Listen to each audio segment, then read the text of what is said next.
Good morning, everyone. Welcome to today's hearing. We're going to continue hearing evidence from firefighters.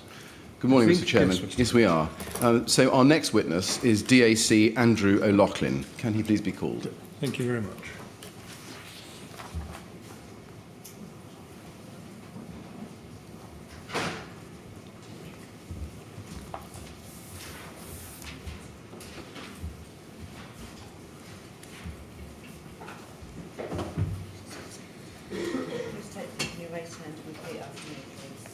I swear by Almighty God. I swear by Almighty God. That the evidence I shall give. That the evidence I shall give. Shall be the truth. Shall be the truth. The whole truth. The whole truth. And nothing but the truth. And nothing but the truth.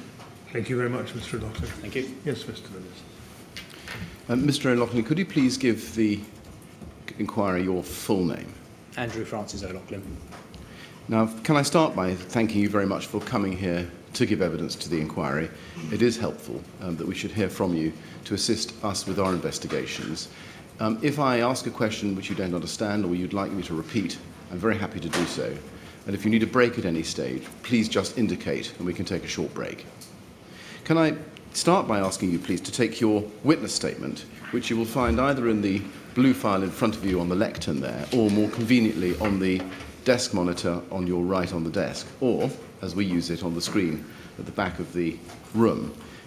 It's dated 8th of March 2018, and it was given to the MPS. And it's MET 000125663. Have you read it recently? Yes, I have. Can you confirm that the contents are true? Yes, they are. Now, you've also done contemporaneous notes, the reference to which is MET 00005213, which is Appendix A, as you've called it. First of all, can I ask you, when did you write that? That was within the week of the incident. In the week of the incident? Yes. How soon after the incident did you start writing it? So probably on the following Monday. On the following Monday? Actually, I did some notes when I returned from the incidents, but they were, yes. This was then, I put those into those notes. I see. And did you start writing the notes immediately after the incident or only on the following Monday? As soon as I got home, I started typing them up, and then I was too exhausted to carry on. So.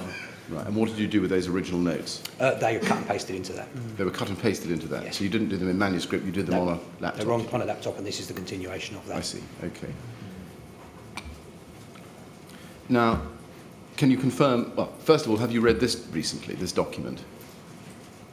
Yes. And can you confirm that its contents are true? Yes.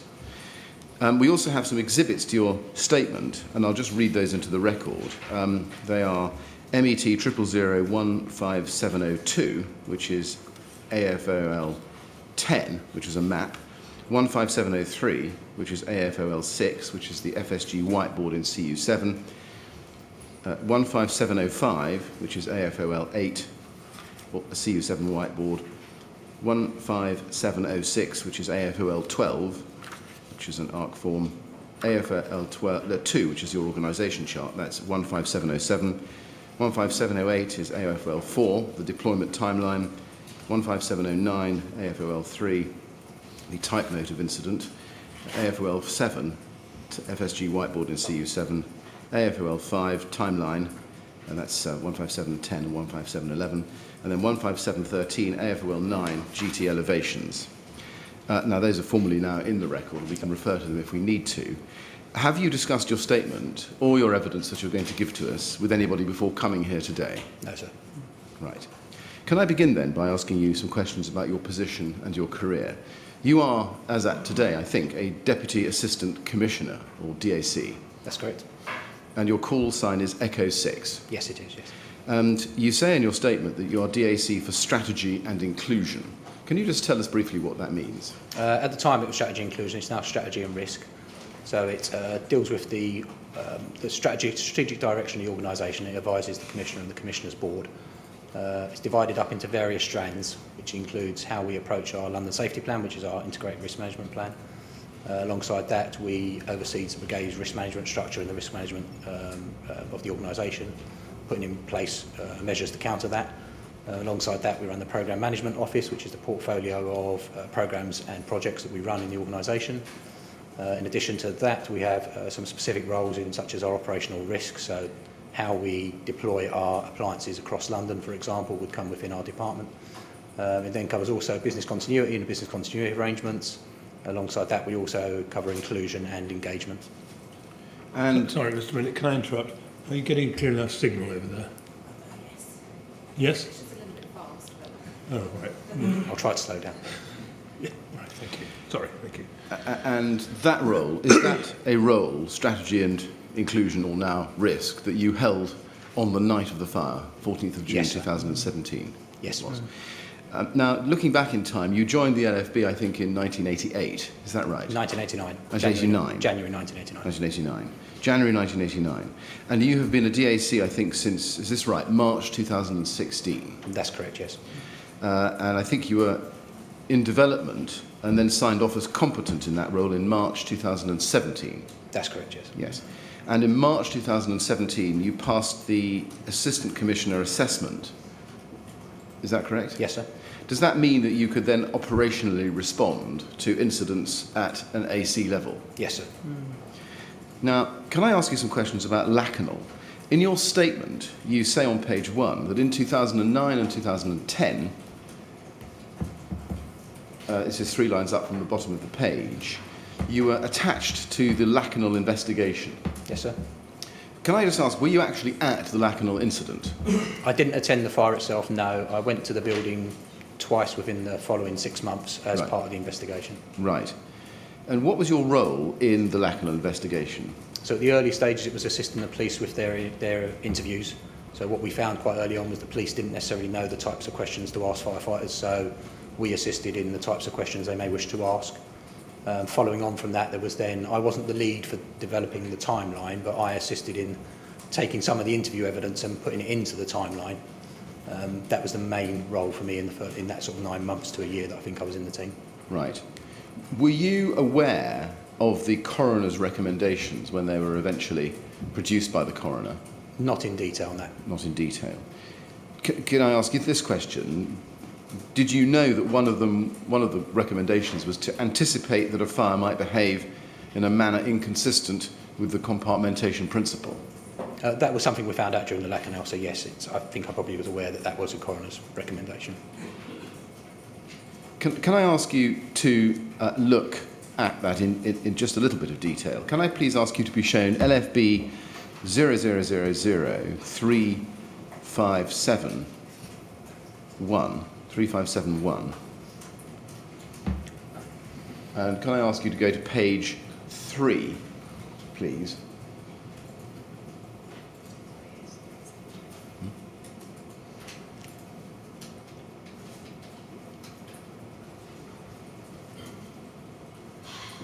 Now, you will see there that in the left-hand column, it says the brigade review its policies and procedures. This is the recommendation by the coroner. The brigade review its policies and procedures concerning incident command. I think that's quite difficult to read. I can't see that, so. Yeah. Can we expand it? I don't know whether it's easier to read on the small screen or the large screen. You can choose, but I think we're all going to need it blown up a bit. Yes. All I want to show you is the left-hand column to start with, see how we go. Can you see that now? Can you read that clearly? Mr. O'Loughlin, can you read that? Yes, I can. Okay. It's probably easier on here for me. I'll read it out so people know where we are. The brigade review its policies and procedures concerning incident command, having regard to whether it is effective for the choice of IC to be tied closely to the number or type of appliances attending an incident, and training be given to ICs to enhance their training in relation to the following. And can I just ask you to go down, or ask the documents director to go down to number 3 to start with, to anticipate that a fire might behave in a manner inconsistent with the compartmentation principle, and then 4, to be aware of the risks to those above, and if we can just go over the page.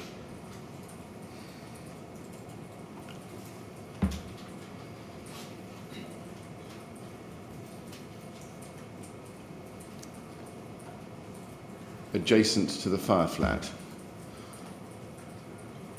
Now, just focusing on the recommendation by the coroner to anticipate that a fire might behave in a manner inconsistent with the compartmentation principle, seeing it there in print, did you have any involvement in examining that recommendation and taking it forward within the LFB? No, I did not. No. You didn't. Can I ask you to go to back to page 2 of this document?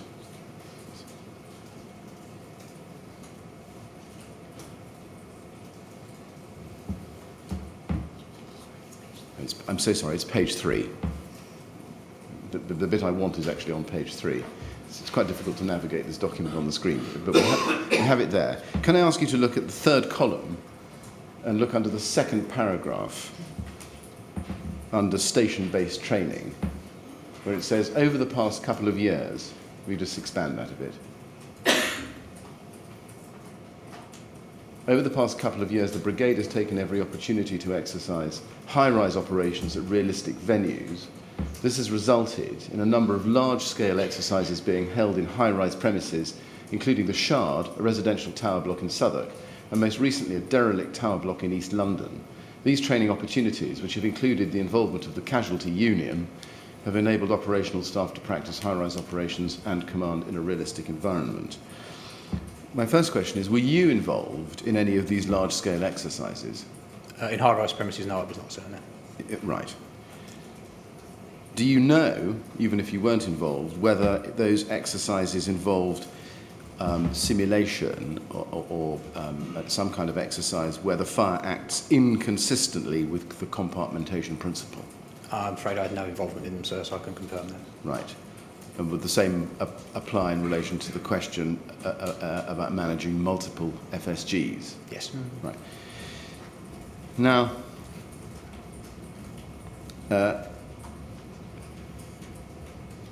in July 2014, do you recall attending the Lakenal House incident case study training?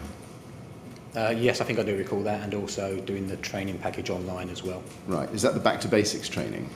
I'm not sure if it's the back to basics, but there was a Lakenal training package, like a PowerPoint that we went through. So I don't know if that was part of the back to basics.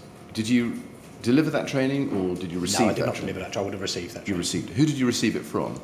I think it was an online training package, so I think you just do it at your own computer, as it were. Right. And then I think the input we were given may have been given at our headquarters building, or we still had our Southwark Training Centre at that point. I can't recall where the input was, so I think we had it twice. I think one was an input that was given as a briefing, if you like, and the other one was the online training package. Okay, right. I'm very sorry to ask you to do this. I wonder if you might slow down just a little bit. Of course. Because we have to have the transcriber get down what you say, and also I have to try and follow it myself. Thank you. Did you take away from that training any learning about fire spread? I think because I'd been involved in the Lakenal investigation at the early stages, I understood how the fire had spread. So I understood how it had spread downwards, how it had spread through the corridors, and how it spread upwards. Right. So it probably reaffirmed my understanding of what my awareness was of the Lakenal fire. Right. Did you take any learning about handling multiple FSGs? I think the lesson was, I think at that point in time, the organisation, we found that some firefighters and some officers didn't understand what FSGs were. So there was a breakdown in actually what the terminology stood for and what it meant. So that was the key thing. We had to make sure that we put in place fire survival guidance training for officers and firefighters. Right. What can you just explain to us, what was that misunderstanding that some firefighters had? I think we found some firefighters didn't know the terminology of fire survival guidance school. They didn't know what it meant. At all? No. Really? Not so much the officers, but some firefighters. Right, okay. Can I just continue then with this, on the topic of training and turn to the question of large-scale incidents? What training have you received in relation to the management and operation of a response to a large-scale incident at a high-rise residential block? So in addition to the Lakenal training that we received, you receive training through our training provider, which you carry out at either Beckton or Park Royal, which are our training venues. And there they will do simulated incident command exercises, sometimes relating to high-rise fires, sometimes other types of fires. But in probably the majority of those, they would put in place some sort of fire survival guidance situation that you would need to deal with. In addition to that, you carry out as your own, if you like, CPD, if you like. You will train with your fellow officers, and you create situations where you have a simulated environment to a high-rise fire. And within that, you would put in fire survival guidance calls. In addition to high-rise, I've also done it for other types of residential buildings, so care homes and hospitals, that sort of environment. Right. And in almost all of those, you would put a fire survival guidance situation into it as a situation to deal Right. with. Now, in that answer, there are two things I want just to follow up if I can. First of all, in those simulated training exercises, did any of them that you went through or experienced involve multiple compartmentation failure in a high-rise residential block? So sometimes in the high-rise style, you normally use a Canary Wharf style building for your high-rise training, because that's where you would expect the possibility of one or two floors to catch light rather than just a single compartment. So you would sometimes deal with fire spread within that sort of environment. We wouldn't normally do it in a Grenfell style building, so a council block of flats where the compartmentation in general hasn't been known to fail in the past. I was going to ask you, why would you not train on a building like Grenfell?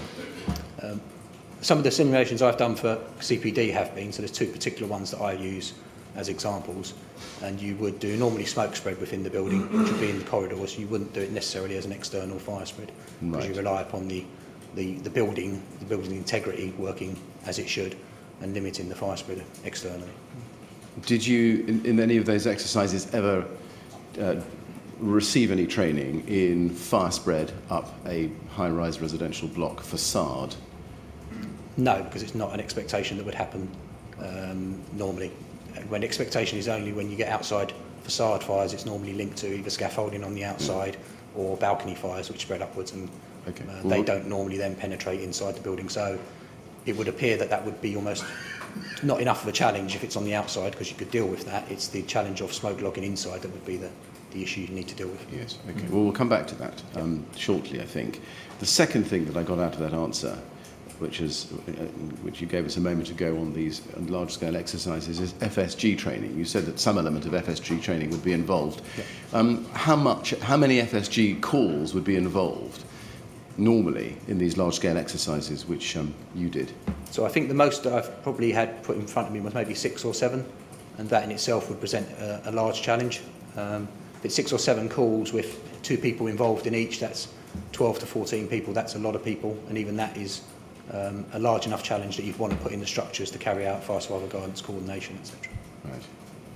Right. And when was the last training on high-rise residential block incident management or incident command that you received prior to Grenfell? So within the training we do with our training providers, you will normally cover incident command in general, and that may touch upon high-rise fires. The Assistant Commissioner's exercise you mentioned wasn't high-rise, and the training I did at the end of 2016 also wasn't high-rise, but within those training I expect we probably had discussions around high-rise fires, but I can't recall them exactly. So just pressing my question, when was the last training on high-rise residential block incident command, specifically prior to Grenfell? So I can't recall the date of that. Okay. Moving away from training and looking at your experience, what experience do you have in relation to the management and command of a response to a large-scale incident? So more recently I was so I've been in charge of a 20-pump fire, I've been in charge of a number of 15-pump fires, I've been in charge of 12-pump fires as well, and the monitoring officer for a number of 10-pump fires. Right. All of those in themselves are large-scale deployments of our crews. Yeah. And were those all pre-Grenfell? I've attended a 15-pump fire and 12-pump fire and 10 fires since Grenfell, but most of those would have been before Grenfell, yes. Yes, I see. And the 20-pump fire, can you just give us a bit of detail about that? When was that? That would have been at the end of 2016, I think it was, 2016. It was a large warehouse fire. Large warehouse? Right. Yes.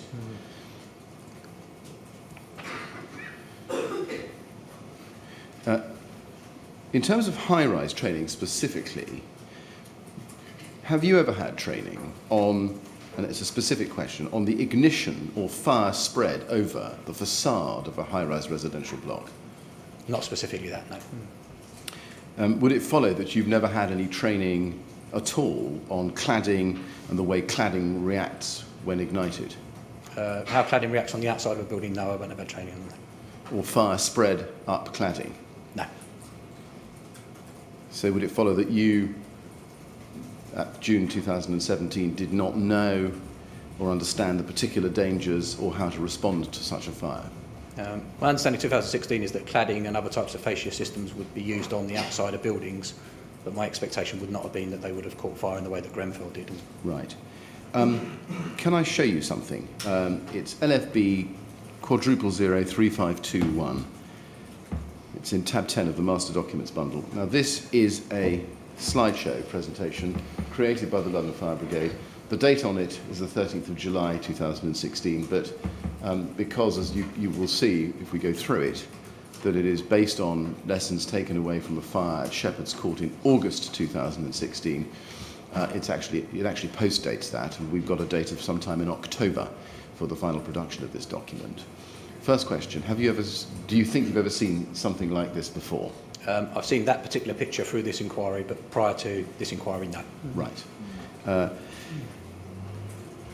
Did you attend the Shepherd's Court fire? No. You didn't. Did you ever receive any training or intelligence or even, as it were, mess table gossip about lessons learned at the Shepherd's Court fire? No, not that I recall. Can I ask you to look at page 25 of this slideshow, general conclusion? Just to have a look at it with me, if you would. General conclusion. As a general principle, in bold, the external envelope of the building, bold, should not contribute to the fire spread along the facade. New construction material, in bold, and method of construction are being used in facades with a bold, limited understanding of their bold fire behaviour, straight performance. There is a need to understand, first, what products are being used in the facade system and their fire behaviour, and second, if they are used appropriately and meet the relevant guidance. These could affect the way fires develop and spread in a building. Is there any part of that, or perhaps all of it, that, as at June 2017, was familiar to you, just in terms of principle? Certainly the first paragraph, the general principle is the external envelope shouldn't contribute to a fire, absolutely. That would be Right. my understanding. The new construction material with limited understanding of their fire behaviour performance is probably the opposite of what I thought. I would have expected that we would have understood Really? what any construction material being put onto a building or in a new building is. We would understand its fire behaviour. I'm not saying we would have had experience of it, but my expectation would have been that we would have, through building control and building regulations, understood what it meant if you were going to either build a facade on a new building or refurbish an existing building. I think the need to understand... yes. So none of this was familiar to me, as in I'd not seen that slide, but my expectation is that those questions would have had answers to. I see. So, and then looking at the third, there is a need to understand what products are being used in the facade system and their fire behaviour, and if they're used appropriately, meet the relevant guidance. Was that specifically, was that need something you knew about as at June 2017? I wouldn't say it was something I knew about. It's something I would have expected, though, is that if you are going to build a product and put a product onto the facade of a building, you would understand what the consequences of that if there was a fire. Okay. So that would be my expectation, because you'd need to comply with the first one. So if you can't comply, to prove you comply with the first one, at the top paragraph, you'd need to understand the others within that page. Looking at the words need to understand, my question is really devoted to an incident commander at an incident. Did you expect, whether or not you'd seen this slide, that an incident commander would need to understand what products are being used in the facade system and their fire behaviour, and if they're used appropriately and meet the relevant guidance? I think that'd be very difficult for an incident commander arriving at a fire to understand what facades have been put onto the outside of a building. You would have to trust that that's been done during the planning stage, during the building regulations and building control stage. In the middle of the night, you wouldn't be able to assess what type of fascia or facade has been used within the construction of either a new build or a refurbished building. You wouldn't have that opportunity to do that unless it was provided to you in a different way. But even then, you may not fully understand what that particular product is and how it's going to react. You would trust that it's in place before you arrive. And then looking at the last sentence, these could affect the way fires develop and spread in a building. Looking at that, would you expect an incident commander, any incident commander, in command of an incident, to know that the need to understand those matters or those matters themselves, products and their appropriate use, could affect the way fires develop and spread in a building. I think you couldn't read the last one without linking it to the top one, in that you would be trusting that the principle is that the external envelope shouldn't contribute to the fire spread. That would be your expectation. And when you attend incidents and fires, you expect building controls, building regulations, etc. to support you in your firefighting operations, not hinder you. There could be exceptions where you turn up, for example, to a derelict building, but we have different procedures for dealing with that, because you know that any sort of systems in place for keeping that building safe have already failed because it's a derelict building. But buildings that are in use, you would expect that the responsible person has made sure that that building is safe for the occupants, and alongside that, as you turn up as a responder, you would trust that the general principle at the top is in place, and therefore you shouldn't need to apply the bottom line. I just wonder, though, can I just explore that a little bit? I know you've not seen this before, and we can argue about the layout till the cows come home, but my question is really this. As at June 2017, were you aware within the London Fire Brigade, although the general principle, as you can see at the top paragraph, exists, nonetheless, new construction material and methods of construction used in facades with a limited understanding of fire behavioural performance meant that there was a risk of fire spread and development which needed to be understood? I'm sorry, could you repeat that question? Yes. Although the general principle was, as you see there, nonetheless, new construction material and methods of construction were being used in facades, which created a need to understand the things you can see there, because incident commanders needed to understand those so that they could understand how the fires develop and spread. Yeah, I think my understanding would need to understand that they are putting fascias and onto the outside of buildings that may be new to you, but I think you would still trust that whatever that would be safe still, because of the fact that it needs to comply with not assisting fire development on the outside of a building. So you'd need an understanding of the types of fascia that may be there, but not necessarily that you would expect it then to develop significantly into a fire on the outside of the building. Well, let me put the question a bit more bluntly. The general principle is the general principle. Yes. Were you aware, as of June 2017, that that general principle had exceptions which you had to watch out for? No. Would you agree with this principle or proposition that once it becomes apparent to an incident commander that fire has spread vertically, horizontally, or vertically downwards across the exterior of a building, the incident commander would need to consider changing his approach or her approach to firefighting? You've not necessarily changing the approach. You'd need to assess what the fire's doing and then put an approach in. It would depend what the approach was. Yeah. And did you yourself ever receive any training on how to conduct that analysis so that you could change your approach to firefighting? You make a decision based upon what we call the decision-making model, and that's like a cycle with DMM. So that's a cycle that you go through. So you should be going through that on a regular basis, and then also if anything changes, you would also go through that. So that's the tool we would use, and you use the decision-making model at all the incident command exercises or all the training that we do. It's always referred to, and it's the tool you should use to assist you at an incident. So that's when you would do your reassessment of whether you need to change the tactics you're using. Yes, I see. We'll come back to that in due course. Can I then ask you what training you've received, if any, in relation to the stay-put policy, very generally? So, stay-put policy principle, I suppose, you're aware of, again, through any exercises you carry out, because in a high-rise building, that's your understanding of the application of it. So I think probably since I first joined the fire service, you understand that in high-rise buildings, the majority of them, stay-put is the principle that the occupants will be using. More modern buildings, particularly where there's mixed use, so for some residential buildings now will have hotels and restaurants in them as well, they may have a different approach, and so those you'd need to understand differently. But the majority of social housing has stay-put, and that's the expectation you would have. Yeah. And have you ever had any training on, in the housing context, it's being specific, on when you would depart from stay-put guidance?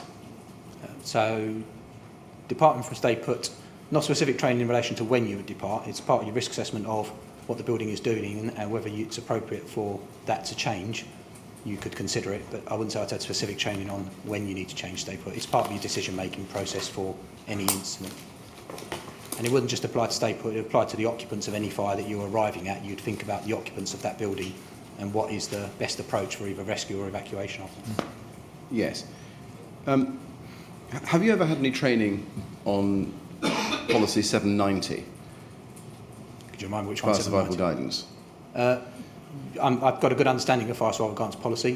Within the training that we do, either in the formal training through our training provider or separately, you would always cover fire survival guidance. Okay. So yes, I do. You have. Let me look at something specific within it. This is policy 790, which was the current policy as at 17th of April 2014, which is tab 5 of our policies bundle. And can I ask you please to turn to paragraph 8, which is on page 5, advice to fire survival guidance callers. And I just want to look with you, if I may, at paragraph 8.7. In exceptional circumstances, an IC may consider informing control that their advice to FSG callers should be altered, e.g. to attempt to leave their property. The IC should remember that this advice may be contrary to national policy for control staff on FSGs, and liaison with the officer in charge at control will be required for agreement to change the prescriptive advice.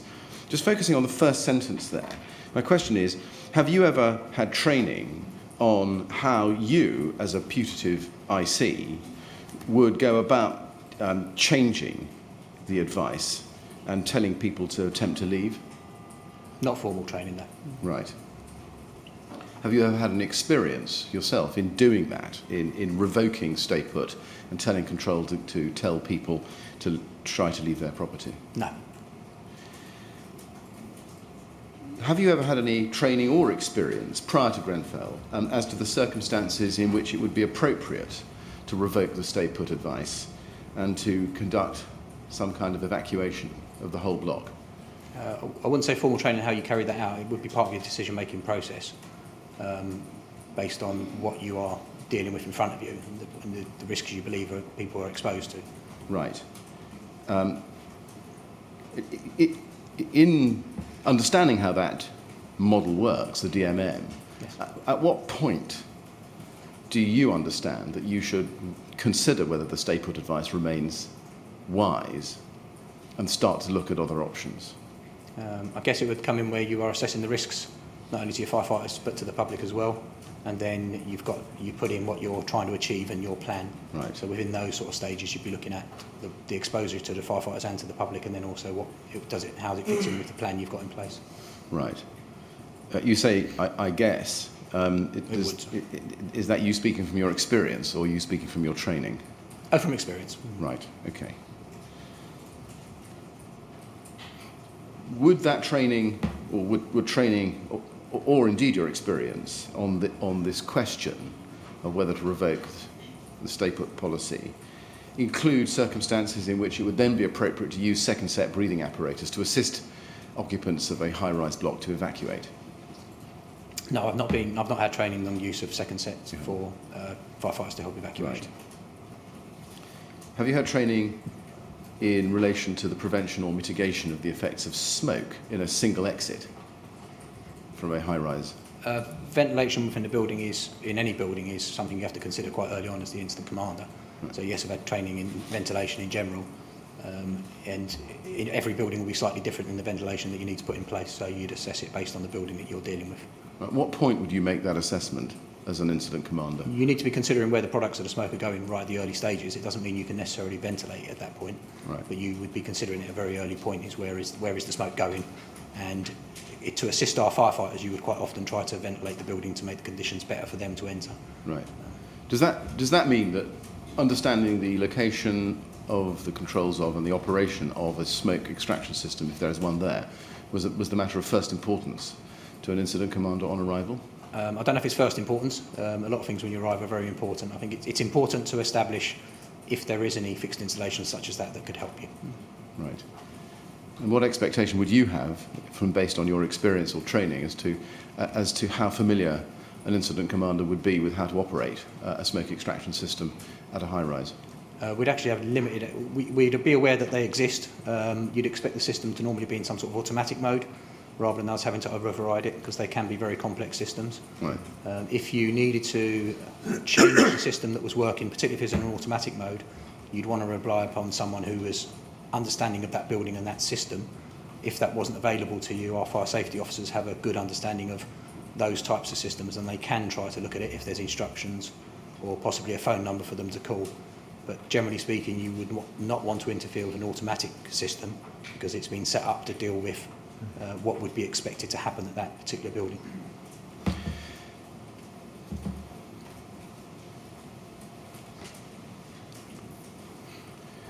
Going back to the question of FSGs, if I may, just for a moment, we looked at Policy 790 a moment ago. Can you remember what the last training you had prior to the Grenfell Tower fire was on this policy, Policy 790?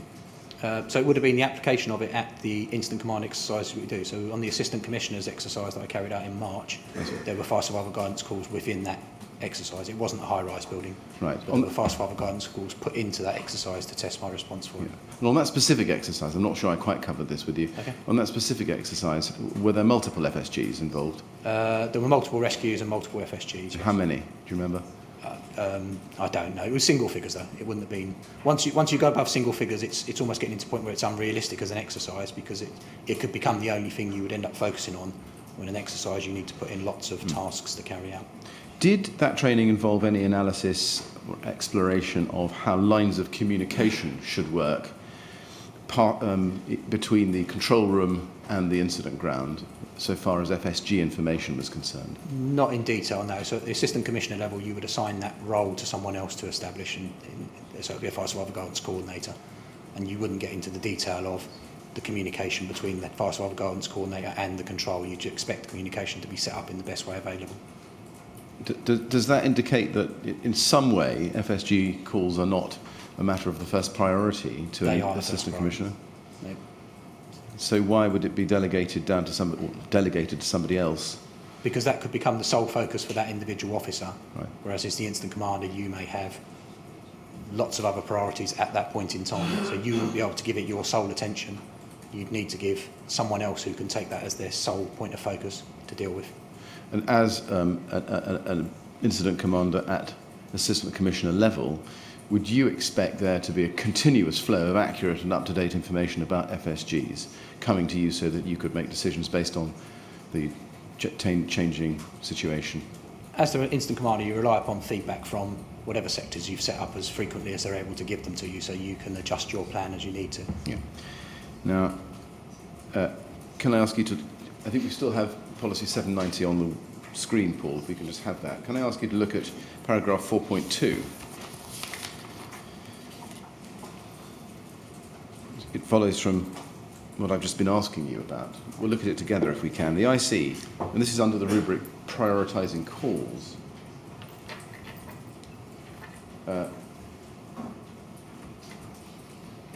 The IC, based on their situational awareness and the information provided by control, will decide how to prioritise FSG calls and the actions to be taken on the incident ground. IC should direct resources to those callers at greatest risk, high priority, if practicable. Other callers not seen as at greatest risk, medium priority, should be allocated resources when available. Now, my first question is, did you ever have any training on how to go about working out who was at, quotes, greatest risk, unquotes? I'd say that before Grenfell, all fire survival guidance calls were treated as the priority.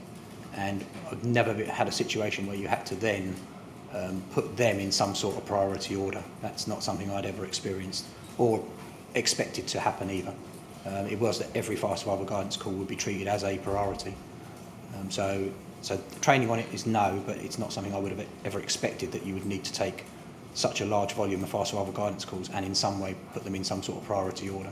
Right. It's an incredibly difficult thing to do. Do I take away from that answer that although the policy indicates that there may be a set of priorities, those callers at greatest risk and those callers at not such great risk, in practice they were all treated equally? It's a very difficult thing to apply. I mean, it would be very subjective, so it would be based on what information has been received at control, who it's been transmitted to, what you regard as risk. So it's a very difficult thing to prioritise individual fire survival guidance calls and put one call over another. Have you had any experience of attempting prioritisation in accordance with this part of this policy, paragraph 4.2? No. Right. Now, can I turn to the night of the fire, if I may?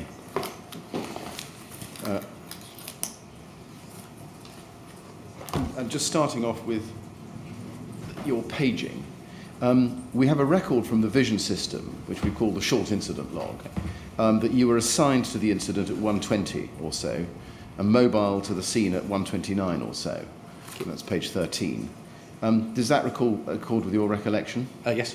The reason I ask is in your witness statement on page 4, you say that you thought it was approximately 1:30 when you first received the pager message. And this is the second paragraph down, about a third of the way down the page. You see that? Shortly after this, I went to bed. About 1:30 approximately, I received a pager message indicating an 8-pump fire in a high-rise. Do you think it's 1:30, or would you agree with the vision log version? I'm sure the vision log is correct.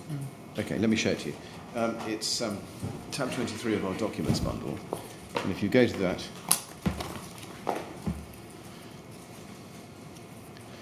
just to be absolutely clear about this, if you look at page 13, well, yes, 13, you can see that you were assigned E6, you were assigned at 01:20:57 and mobile at 01:29:03. Do you think that that is correct, just to press the point, or do you think your recollection is better? I don't doubt the vision log is correct, yes. You think it is? Right, Yeah. okay. And in fact, so when I say around 1:30, I'm probably meaning I was in my car around 1:30. Right. Clearly I was mobilised before. Okay. Are you sure that it was an 8-pump fire at that stage? Yes, most definitely. When I looked at my pager the first time, it was an 8-pump fire. My surprise was that I'd normally be notified about a 6-pump fire. So it would give me a little bit of time to prep for it. Whereas an 8-pump fire, I just have to go. Now, on page 4 of your statement, if we can just look at that, you say, and this is a line down from where we were, my first reaction was just above halfway down the page, second line of the second paragraph. You say, my first reaction was some surprise at not being notified before. DACs are normally notified of 6-pump fires, and they monitor these remotely, either from the office or at home. They have time to review the available information and conclude whether or not the fire would likely escalate. And then you say, because I was being paged at 8 pumps, it indicated to me that the fire had escalated very quickly. With an 8-pump fire, I have to attend as DAC and would expect to be in my car within 5 minutes and en route. This doesn't afford much time for planning a response to the incident. And I've read you a chunk of that because I've got a number of questions about it. It's good you have it all there. Now, we know that the incident went to 6 pumps and 1 aerial at 1:13 and 1:14. Just for our note, that's page 17 of the SIL. Which is before you were paged. What would you usually do with that sort of time to plan a response? So you'd have more time to get information out of a control officer, so you'd be able to ask them more questions. Right. There's a lot of things you can ask a control officer, but it takes up their time and it takes up obviously their ability to do other work. So you could ask more questions of them. You're able to log on to the vision system. We have access to that through our own computer, so you can look at any messages that have been sent previously. You can look up the map of the area, so using such things like Google Maps, for example, you'd be able to look up the building itself, even from street view, for example. Right. You'd be able to look up the surrounding risks, so you'd be able to see access and egress issues. You'd be able to see if the fire was going to spread anywhere. You can start looking up your water supplies, the impacts on local businesses or local environment, for example. You can look up environmental issues. So there's a whole raft of tasks you can carry out. If necessary, you can make phone calls to other officers and or to the fire ground as well to get updates from them. So there's a lot you can do. And that's a normal part of the DAC role, is to remote monitor incidents that are 6-pump fires. So we do that on a regular basis. Yeah. And would you use the BOSS system for accessing the... It's BOSS or Vision, I'm not sure which one is. I think it's the same system, but it's got different usernames. Right. Have you used BOSS before? Are you familiar with its use? Yes. Did you use it on this occasion? No. Why is that? Because I had to get in the car so quickly. Right. And does that mean that you didn't have time to do anything that you've just described prior to being paged and leaving? None at all. No. The only thing I could do was phone control, and I also phoned Adrian Fenton, who was the other DAC on duty that night. Right.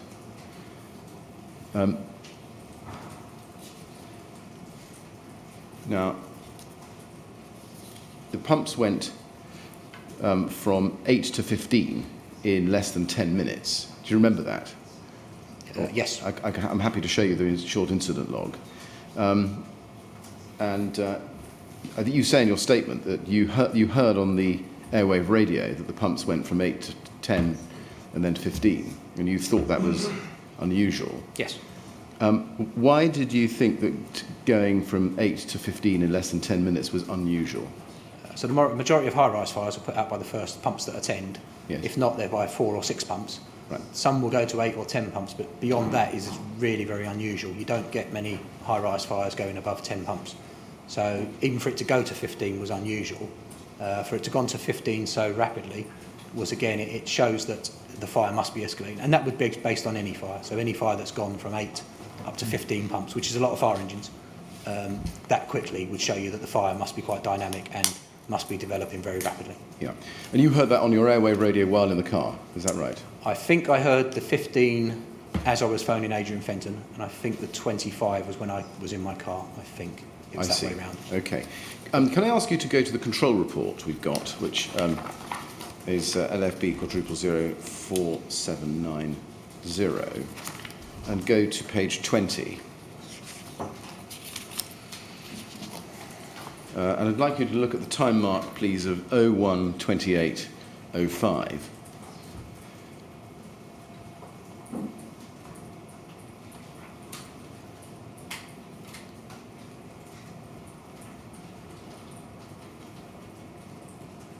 That's page 20.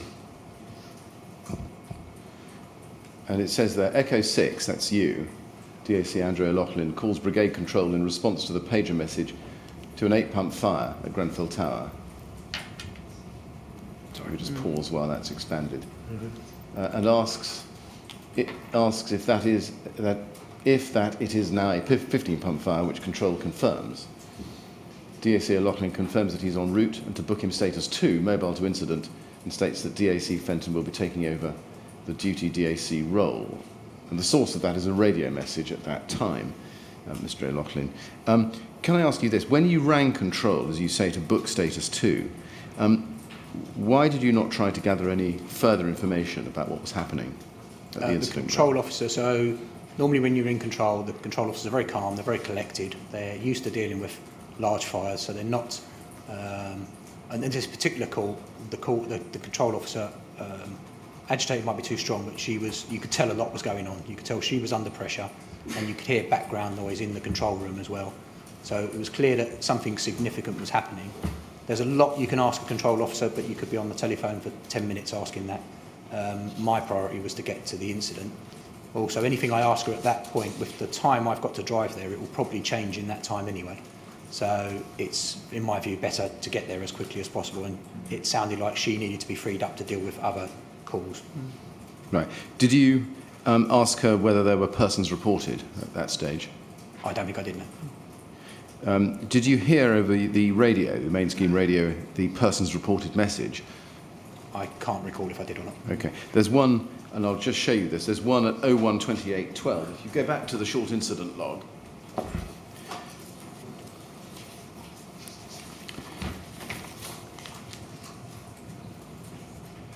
and turn please to page 17. I'm sorry, 18 actually. Top of page 18. 012840. Service request created. IUP G271. Persons reported. Do you think you heard or knew about that while en route? I turned my radio on before I phoned control, so I would have heard that, yes. Right, you would have done. Okay. And at that stage, what were your thoughts about how you were going to start planning the incident, given that you were likely to be the senior-most officer at the scene when you arrived? At that stage, when speaking to control, I'm still just focusing on getting to the incident, so finding the route first of all. Right. Along the way, I then started to do some planning. Okay. And then you can see you booked status 2, as we've shown you at 012903. And did you hear make pumps 25 shortly after that? Yeah, so I booked status 2, I think I'd have still been in the house, and then it's a 30-second walk to the car. Yeah. And I think within the car, I heard the make pump's 25, I think, You if I did. recall correctly. The Right. car takes about 2 minutes to warm up the sat-nav, so there'd have been a couple of minutes there when actually I can't go anywhere because the sat-nav needs to turn on. And I think that's the time maybe I heard the make pump's 25, but it was around that time. Right, I see, okay. Now, you then describe in your statement at page 5 your journey to the incident. I could just take you to that. It's quite a long passage about your incident. I don't want to take you to any specific part of it. My question is, did you hear en route in general the types of messages, including fire survival guidance messages, over your airwave radio? Yes, I did, yes. Now, we'll look at those in just a moment. I just want to work out exactly when you arrived. In your statement, you say, and it's page 6, if you go to that, about a quarter of the way down the page, you say, I arrived at about 1:55 hours. So does that mean it took you about 25 minutes to get there? Yes. Okay. During that journey, did you listen to your airwave radio constantly? The airwave radio is on constantly, yes. So for the first part of the journey, I was listening to it very carefully because it's Right. a much clearer road. It's a fast dual carriageway. Yeah. Whereas the second half of the journey, if you like, you're on much smaller roads. So because you're driving at quite high speeds, I'm not listening as carefully as I was probably on the first half of the journey. No, I see. But I'm still probably getting a feel for the traffic, but not the detail of it. And did those messages help you plan your response? Yes. How? Because they give you a good understanding of what you may be dealing with. So when you're ordered to a 15 pump fire, as it were, now 25 pumps, you don't actually know what the fire is until you start getting information across, either from the control officer if you've had time to ask them the questions, or from the radio messages that are going across. Right. You say you didn't know what you were dealing with, but what sort of plan was beginning to evolve in your head once you'd heard persons reported and it was a 25 pump fire, and also had accelerated through the makeups at the speed it had? So there's a limit to what you still don't know the exact fire and what's going on. You're still waiting for the briefing that you need to receive. So I was probably thinking more around resources, in that 25 pumps was a very large number of pumps. It's a larger fire than I've ever attended as incident commander. So I was trying to calculate what that would give me in terms of firefighters, and in particular in terms of breathing apparatus crews. Right. And it gives you a lot. It gives you, as a DAC, you're trying to plan for the next 2 to 3 hours of an incident. So you're starting to think, have I got the resources available that may get me through the next 2 to 3 hours of this fire, not just the next 30 minutes. Right. Alongside that, I was starting to think about because it was a high rise and I was aware it was a high rise, starting to think about whether I need EDBA as well, because to deploy to the upper floors. So it was more resources I was thinking about rather than specific actions you're going to take at the fire, because I haven't seen it, or nor do I have a briefing on what the fire is at that point. But at that point, your expectation was that you would take over and remain incident commander, was it? As a 25 pump fire, I would take over from the officer that was in charge at that point in time, but at above 16 pumps and above, the assistant commissioner takes over. So Well, I knew that I would arrive before the assistant commissioner, so I would take over until the assistant commissioner arrived, and then I would hand over to him, which was Andy on that night. Yes, I see. So when you say that you were planning for 2 or 3 hours, that's not your 2 or 3 hours as incident commander necessarily. You try to establish a plan that will see the incident through for the next 2 to 3 hours, and then you hand it over to the officer taking over from you. Then it's, of course, their operation, so they can change that plan or change the resources. Yes. But you are trying to plan for the next 2 to 3 hours when you take over. You don't know when the assistant commissioner could arrive, so you could actually have it for an hour or more, in which case you would need to ensure that your plan is suitable for the next hour to 2 hours, 3 hours. No. Now, just focusing on what you heard en route over your airwave radio, do you remember hearing multiple FSG messages being broadcast? I remember hearing FSG messages, and I think there was also messages that were saying about checking on people on different floors, so they weren't specific FSG messages. So an FSG message would normally involve a flat number and the number of people in it and some other information quite often. I think I recall there was some of that, but there was also information about smoke on certain floors and also checking on certain floors. So there was a lot very quickly of different floors. Some appeared to be FSG, some appeared to be reports of smoke or something to that effect on different floors. Now, if I could ask you please to look at some of these you might have heard. Can I ask you to be shown page 18 of the short incident log? And we'll pick it up at the foot of page 18, where we can see turning out with message 25 pump fire. And at the very foot of the page, SAD, that's Sharon Darby, puts out a service request, RT4, so that's over the radio, channel 4, at 1:35:30.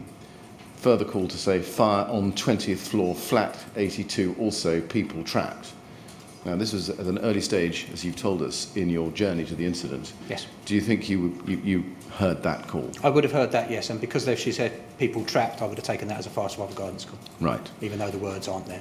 And 20th floor, would you have picked that up? Yes, I knew it was. I knew it was on the high floors. Yes. Right. And then, if we look at page 19, we can just look at further examples. There's one at 1:35:36. Persons on the 22nd floor, smoke coming into flat. Do you think that, again, was something you would have heard? Yes, I would have heard that, but that's an example where that's not clear if that's a fire survival guidance call or if it's a call that there is smoke coming to the flat and the occupier needs to leave. And then looking at 1:47, a third of the way down the page, there's a service request, RT4, FYI, 7 people in flat 205 on 23rd floor, persons unable to leave. And this is at 1:40, so about 10 minutes into your journey. Do you think that was a message you heard? Yeah, I'm not sure which one it is. It sounds like one I would have heard, yes. And Let's that, again, would sound like one that is a fire survival guidance call because now they're saying they're unable to leave. No, it's, just to be clear so that everyone sees it, it's 1:40:47.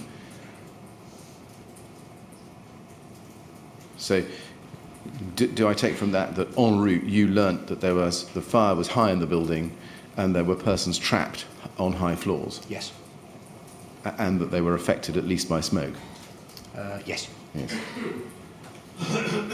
So, and that we've just taken some examples of that. You can see if you just cast your eye down the rest of the page, which runs to 1:45:45, a long list of FSG calls coming over, or messages coming over the radio on channel 4, and that runs over to page 20.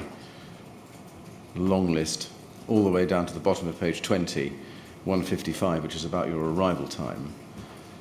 By the time you had arrived and heard those calls or those kinds of calls, what was your impression of the fire in general? So, my impression was that the fire had gone on to different floors. I think by this point I knew it was on the outside of the building. I don't know if that was in the messages or not. I think I knew the fire was on the outside. And then, obviously, I know that people are involved in either fire survival guidance calls or that they are in the building still and need to be assisted or rescued. Right. And it's on the high floors. On high floors. Did you pick up the fact that there was actually fire in flats? Because of the fire survival guidance calls, I would have interpreted that as there will be the products of the fire, either the smoke or the fire has got into some of those flats. Right. Yes, that would have been my interpretation of it. Okay. I don't think it came across that there was fires in flats, but my interpretation of the fire survival guidance call means that either smoke or heat or flames has got into that flat somehow. Right. Let me just show you one or two examples, if I can. Just press this. At page 19 of the SIL, at the foot of the page, you can see a service request created at 1:45:44 by PD, that's Pete Duddy, in the control room, RT4 to G271. Further fire started on 12th floor, flat 96. Did you hear that, or do you think you might have heard that? By this point, because so many were coming in, what I decided, so the first few that came through, I tried to remember the numbers and the number of people involved. Because if it was, say, 1 or 2 fire survival guidance calls, it'd be quite easy to remember flat X and flat Y and, the number of people in them. What became quite clear was there was more than that. So I wasn't trying to remember flat numbers or floor numbers because my thoughts were I'm going to confuse everyone when I arrive by mixing up the floor numbers and flats. And I've got no way of writing those down. So by this point, this would have been a number of the calls that were coming in that I was hearing, but I wasn't trying to listen to the specific detail of them. What I was going to rely upon was that when I got there, that information would be available to me. Right. And there's another one at 1:55 I just want to quickly put to you. 1:55:18, which is page 20 of the SIL. At the foot of the page, at last entry bit 1, PD service request, RT4 to G271, caller in flat 95 has flames coming in window. Again, is that something that you might have picked up on the airwave radio as you were approaching So I think or that's arriving probably at the about the time incident? I think I arrived. Yes. And there was a fast survival guidance call trying to be passed across the radio at that point, which is why I didn't try to cut across it at that moment. So that could be the one that was going across at that point in time. Okay. But I don't recall the detail of it. Right. Summarising what you've just told us about the behaviour of the fire, was it clear to you at that stage that the fire wasn't contained solely on the exterior of the building, but the fire itself was getting into flats? I think my expectation and interpretation was that because there are fast survival guidance calls, at least the smoke must be getting into the flats. Not necessarily that there would be fire. I can see some of those messages say fire, but yeah, so the smoke, and if the smoke's getting in, it means that the fire will get in. But Right. So, yes. So can we take it this way, that even if you didn't know there was fire getting in, at that stage, on arrival, you were aware at least there was a risk of the fire getting in? Yeah, I think it being a hot night, my expectation was that some people would have their windows open, and if there was a external fire spread, it is likely to get into those flats. Right. Did you, at that point, have any thoughts about whether compartmentation in the building had been broken? Internal compartmentation. No, there's no reason at that point I would have believed that the internal compartmentation would fail. My expectation would be that if a fire goes from the outside into a flat, it's then contained either within the room of that flat or certainly within that flat. There was no reason for me to think at that point that the internal compartmentation was going to fail. How did you think smoke was getting into all these flats, even as high as the 23rd floor? From the exterior fire. But what was the means of ingress of the smoke to your way of thinking at that time? Because it was the middle of summer, the windows, people would have had their windows open. Just open windows. And with regard to Lacanau, when the fire spread downwards, that's exactly what happened. The window was open and debris fell down and went into the window. So the expectation, and again, Lacanau was a very hot day where you had windows left open. So the building, which is designed to protect itself from external fire spread, if windows are left open, it allows the products, the fire to go in. So my expectation would be that the flats that had windows closed, the fire should not go into those flats because the building should be protected from a fire on the exterior. But if windows are left open, then the fire and the products of the fire, the smoke effectively, will be able to get in because there's nothing to stop it from going in through the windows.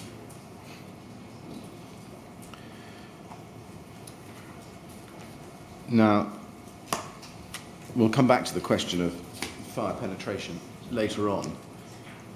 But do I take it, therefore, that on arrival, just on the basis of what you'd heard, you didn't think that compartmentation had been breached? Internal compartmentation, no. What about external compartmentation? External, so based on the calls and the fact that my understanding was the fire was on the outside, then it was clearly getting into the flats through either open windows or by another means. By another means. Now, by another means I'm interested in, was that on your radar on arrival, that there was a risk that the fire was getting into individual flats from the outside? I think that's something I needed to establish. My expectation was that it would definitely get in if there's windows open, but the building, the windows should protect it if they're closed and sealed. Yes. So it's on my radar, but I would be expecting it to not penetrate flats whose windows were closed. Right. But it's something I needed to establish. It's something you needed to establish? Yes. Right, okay. Mr. Chairman, we've been going just over an hour, and I'm about to turn to a different topic. It's probably a little, perhaps uncharacteristically early for me to suggest a break, but may now be a convenient moment for a short one. Yes, all right. Thank you. Well, Mr. Loughlin, I think we'll have a short break now, give you a bit of a rest and a chance to stretch our legs. So I'm going to ask you in a minute to go with the usher. Please don't talk to anyone about your evidence or anything related to it while you're out of the room. And we'll resume at 11:15, please. Thank you. All right? I'd like to go with the usher then, please.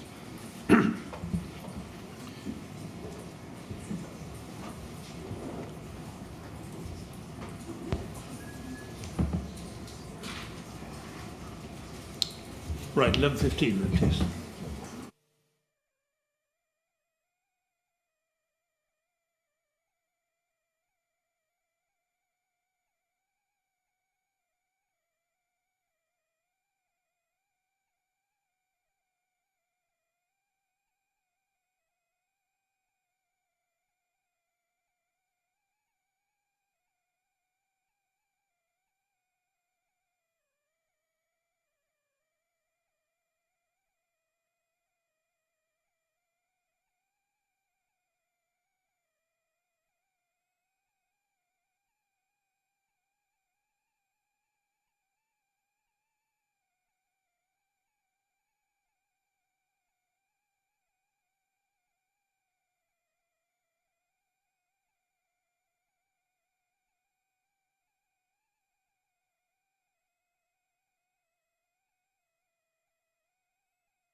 All right, Mr. Laughlin? Yes, sir. Happy to carry on? Yes, sir. Yeah. Good. Thank you, Mr. Millett. Mr. O'Loughlin, thank you for coming back. Just going back to one or two answers we looked at before the break, we were discussing the fact that a message had come across that persons had been trapped on the 23rd floor, and I think you said, although you may not have heard that specifically, you knew by the time you'd arrived that people were trapped. That would have meant, though, wouldn't it, to you, that their exits were blocked by fire or smoke so that they couldn't leave? The exit from their flat, yes. Yes. And would that not have meant to you that internal compartmentation would have failed? Of individual flats, potentially. No, actually. No, it depends how they've set their flat up. So if, for example, smoke has gone into a living room and the living room door isn't closed, it could go into the hallway. And if you were perhaps in the bedroom, you then can't get into the hallway of that flat. So it would be unlikely if fire got in, or heat and smoke got into a living room and the living room door was closed, for example, then you wouldn't expect the smoke to then get into the hallway of that particular flat. So within an individual flat, it would be that I wouldn't expect the compartmentation to have necessarily failed. It is that it maybe isn't in place, so people have left their doors open in their flats, which is not unusual. But not the compartmentations of the whole flat. It hasn't got outside of the flat into the communal areas, because I wouldn't expect that to happen from, particularly not smoke, because it wouldn't do that. Right, but if people are trapped in their flats, would that not at least signal to you that there was a real risk that smoke had got into their exit routes? In other words, the lobbies outside their flats or an escape stair? It's possible, but that wasn't my expectation at that point. So the expectation at that point, the point that the fire, the heat, the smoke had got into individual flats, and that therefore the compartmentation in the individual flats has failed, if you like, most likely from the doors being open in the flats, rather than the communal areres.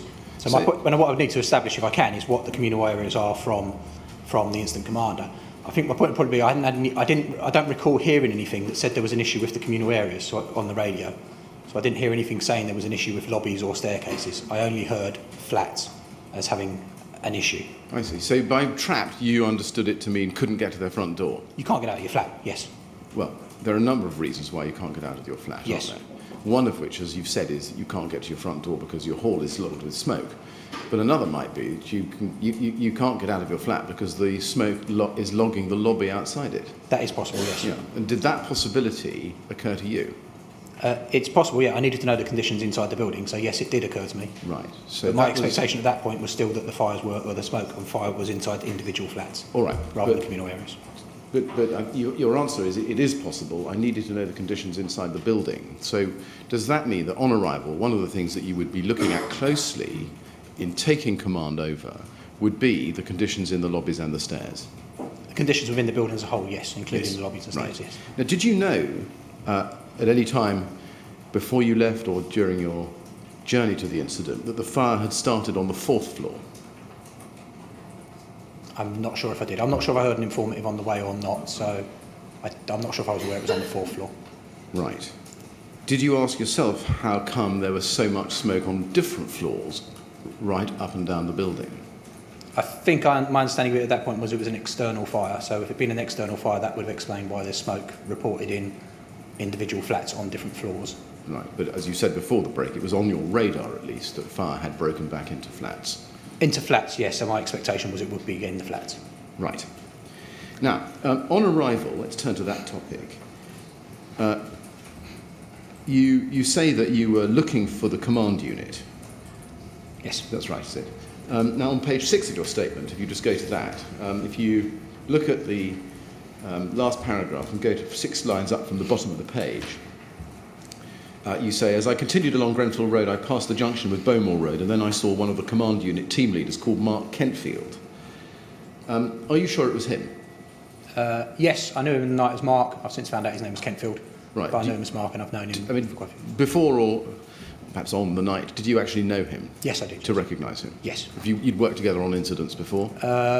We would have worked together on incidents. There's a lot of command unit staff. I knew him outside of that as well. I think he'd been at a station, not on a station with me, but on a station with colleagues of mine, so we'd probably met sociably as well. Right. He's someone I know to say hello to outside of operational incidents. Okay, so because in your statement you call him Mark Kentfield, in your contemporaneous note you called him Mark. Yeah, I don't know everyone's surnames, so I think I just couldn't remember his surname. Right. Did you discover his surname after doing your contemporaneous note, but before doing your statement? Yes. I see. Who told you? Where did you learn that from? I can't recall. Did someone tell it to you? Yes, most likely, I think. I may have actually looked up who was on the night. Actually, I think I looked up who was on so our attendance system called Stars at Work. You can look up who the officers are that are on duty, and I think I'd looked him up on Stars as well to make sure I got the right name for when I gave the statement. I see. So I know him as Mark, and Kempfield is my understanding of his surname. It's probably the best way of putting that across. Right. When you did your Sorry, statement... I'm going to have to... Slow down, sorry. I think the stenographer's struggling to keep up with you, Mr. O'Loughlin, so we'll take pity on her perhaps and, of course, try and get a bit slower. Thank you very much. Right. In the light of that last answer, do I take it that when you did your police statement, you'd done some prior preparation before you met the police to be interviewed by them? With regard to his name, yes, I looked up Fulham CU and saw who was on duty that night, so I knew it was Mark, I just didn't know his surname. Right. Did you do any other preparation by looking at documents or records before being interviewed by the police? I think I looked through my pro forma. I think I looked through a map of the building, so I got an understanding of the layout of the area and the roads that I will use to get in. I think what else did I look at? I looked through the incident log, and I think I also looked through I sent an email to myself with the timings on it, of the attendance times. Yeah. I took some photographs that night. I think it was only 3, but I looked through some of those photographs. But you also looked at the STARS system, which I don't think is something you have told us about, just to... before I think because when I did the police, contemporaneous notes, I was very aware that I put a question mark by his name. Yes, so to try and help the police on the day was to see if I could identify which Mark I thought it was. Because I know him as Mark, but I don't know him as Mark Kempfield. My question is this. In addition to the documents that you've exhibited to your police statement, and in addition to the STARS system that you say you looked up, yes, was there any other document or record or database that you studied before your interview with the police, which resulted in your witness statement we're looking at now? Now, when you spoke to Mark Kentfield, did he tell you where the incident command was, the incident command unit was? Yes, I asked him where the incident commander was, and he said he was underneath the tower. Right. And sort of, well, you could see where the tower was by that point. And then I asked him where the CU was, and he pointed sort of over to my right-hand shoulder behind me, which when I turned around and looked that way, I could see the command unit was parked on the right-hand side behind my shoulder. And that was Bowmore Road? That was Bowmore Road, yes, right. Where it stayed. And did you know that there was another command unit on Grenfell Road at that stage? So I think as I walked along Grenfell Road, I was focusing on the fire. I can't recall seeing the command unit, but it's a huge red lorry, so if it was there, I would have seen it and recognised it was there, but I would have been focusing on the fire as I walked up there. Yeah. So I've no doubt it was there, but I can't recall if I picture it now seeing it, but it is a big red lorry, so it's difficult to miss. Right. Now, if you turn to the top of page 7 of your statement, you deal with this point, and then you go on to say, in the 4th line, I then asked Mark to take me to the incident commander. Did you know at that stage who the incident commander was? No. Did you ask him? No. Did he volunteer it to you? No. Now, he says that he didn't know who the incident commander was, and he went to the tower and failed to locate the incident commander. But he's given a contemporaneous statement, and we'll have to explore that aspect of what he says with him. But can I ask you this question? Why did you not go to the command unit he'd indicated and check in first?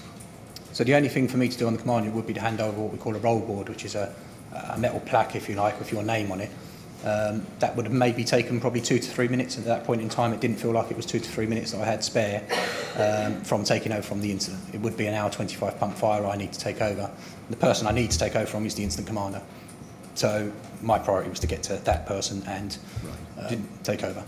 Did you know it was protocol for senior officers to go to the incident command unit first? Yes, you normally go to the command unit to book in, and normally you would find the incident commander on that unit, and then you can receive direction where you need to go. Of course, I was going to be the incident commander, so what I needed to do was find the incident commander and take over from that incident commander. Right. There would be no other purpose for me to go into command unit other than to hand over that roll board, which would have taken a few minutes, and I didn't feel I had that time to spare. Right. Was it not important to you to establish first on the incident command unit that you were there, and to get the incident command unit to send a message to control to say that you were status 3 and were about to take over? You would normally send your messages through the team leader, and I had the team leader from the command unit with me. So Mark was with me at that point in time, so any messages I needed to be sent, I could send through Mark anyway. So Mark could fulfil that role for me. I see. I wouldn't have done that on the command unit. So if I got on the command unit handing my roll board over, I wouldn't have sent a message to say that I was then the incident commander, because I hadn't taken over from Andy. So until you physically take over from the previous incident commander, you're not the incident commander, if you like. Yes, so I had to get to Andy and get a briefing from him and then take over as incident commander and get that message sent at that point. Right. Did he have an airwave or fireground radio with him? Is that Mark Kenfield? Mark? I don't think they do have airwave radios. I could be wrong. He has a normal fireground radio, so like a walkie-talkie effectively, right. And he would use that to talk to the radio operator on the command unit, and the radio operator on the command unit would then send the message to control. Right. And when you encountered him and asked him to take you to the incident commander, did he radio the command unit to say you were there and he was with you? No, I don't think he did. I didn't ask him to do that. So right. All I did was ask him to take him to the incident commander. We were probably 50 to 75 metres from the tower, so we just walked together towards the tower. And did you have your airwave radio with you? I think I would have done. I normally have it on me. I normally have it on the left-hand shoulder strap here, yes. Either underneath my tabard or on the tabard. So I normally would have it on me, but I don't normally leave it turned on because, again, you rely upon your communications as an incident commander being through the command unit rather than directly to you. So I probably would have turned it off. Off? Yes. So would that mean that you weren't then able to hear messages being broadcast from control? Not from control, no. You rely upon your team leader and your command unit and your comms officer to do that for you. Right. At what point do you think you turned your airwave radio off? I probably would have turned it off when I started walking towards the tower and saw Mark. Would that not have deprived you of having an ear to what was going on as between control and the incident ground? What can happen is you end up, if you've got that radio on as well as your fireground radio, as well as people trying to talk to you, you're just having too many lines of communication coming into you. So you use your communication as the incident commander through your team leader and through the command unit. And that way you limit the amount of communication, verbal communication, you've got coming at you at one time. Because as it was... Sorry. I think you're going to have to try pausing a bit between sentences, okay. And then she may catch up. Thank you. So you switched to your fireground radio, turn your airwave radio off when you left the car. Yes. Would you be able to hear messages broadcast from control to the incident command unit via your fireground radio? No. So that means that by is this right, that by switching from your airwave radio to your fireground radio, you could no longer hear messages coming from control? That's correct, yes. Did that not deprive you of a vital source of information which would guide you in the role you were about to take over? You rely upon that information going via the command unit and the team leader and the comms officer to the incident commander. Right, but the problem was that the team leader you were with, Mark Kenfield, also didn't have his airwave radio. No, but he used the handheld radio to talk to the command unit. I see. So effectively, with a lot of information coming in, as there was on that night, as the incident commander, you haven't got the ability to write it all down or record it. So although it's important information, you trust the systems and structures in place to deal with it for you, right. Rather than... because there's just otherwise too many sources of talking, if you like, going on at one time, rather than... So you're trying to limit that sort of span of communication. Right, but that means, does it, that instead of having a direct ear to the communications between control and the incident ground, you're now reliant on messages being passed not just from control to the command unit, but from the command unit to Mark Kenfield, and then he has to tell you about them? Yes, you are, yeah, and that would be normal for the fires we attend. But you're creating extra links in the communication chain that way, aren't you? You are, yes. Or you're limiting the communication links. So the structure in place would be the control talk to the command unit, and then the command unit talks to the incident commander, rather than control talks directly to the incident commander. Yes. Because any fire, a lot of information comes across from control to the command unit, and you need to filter that information out at any fire. So if you as the incident commander were directly communicating all the time with control, you'd be continuously sending or receiving messages, and you rely upon your comms officer on the command unit to do that for you. Right. Do you recall hearing, through any means of communication, at the time that Group Manager Welch had taken over incident command? No. That's timed at 02:04, and it's in the short incident log at page 21. That's the timing. Does that assist you in your recollection? First I became aware that Richard was on the fire ground was when I went onto the command unit afterwards. Right. Had you had your airwave radio with you, would you have heard that message? Yes, I expect I would have done, yes. With that said, there was a lot of noise around that time. So at that time, I'm in the vicinity of the tower. The noise around that area was horrendous. So it was almost the equivalent of a small jet engine going off is how it sounded. So whether I would have heard it or clearly or not, I wouldn't recall. But it would have been available to me, I suppose it's fair to say. Does that mean that Mark Kentfield, who, as you said, was in touch with the command unit through his fireground radio, didn't tell you that Group Manager Welch had taken over as incident commander? No, he did not. The first I knew of Richard, even being at the fireground, was when I went on the command unit. Did that come as a surprise to you that you did not know that Group Manager Welch, prior to that, had become incident commander? It came as a surprise to me when I got on the command unit and Richard was on there wearing the incident commander tabard. Yes, that was a surprise. Right.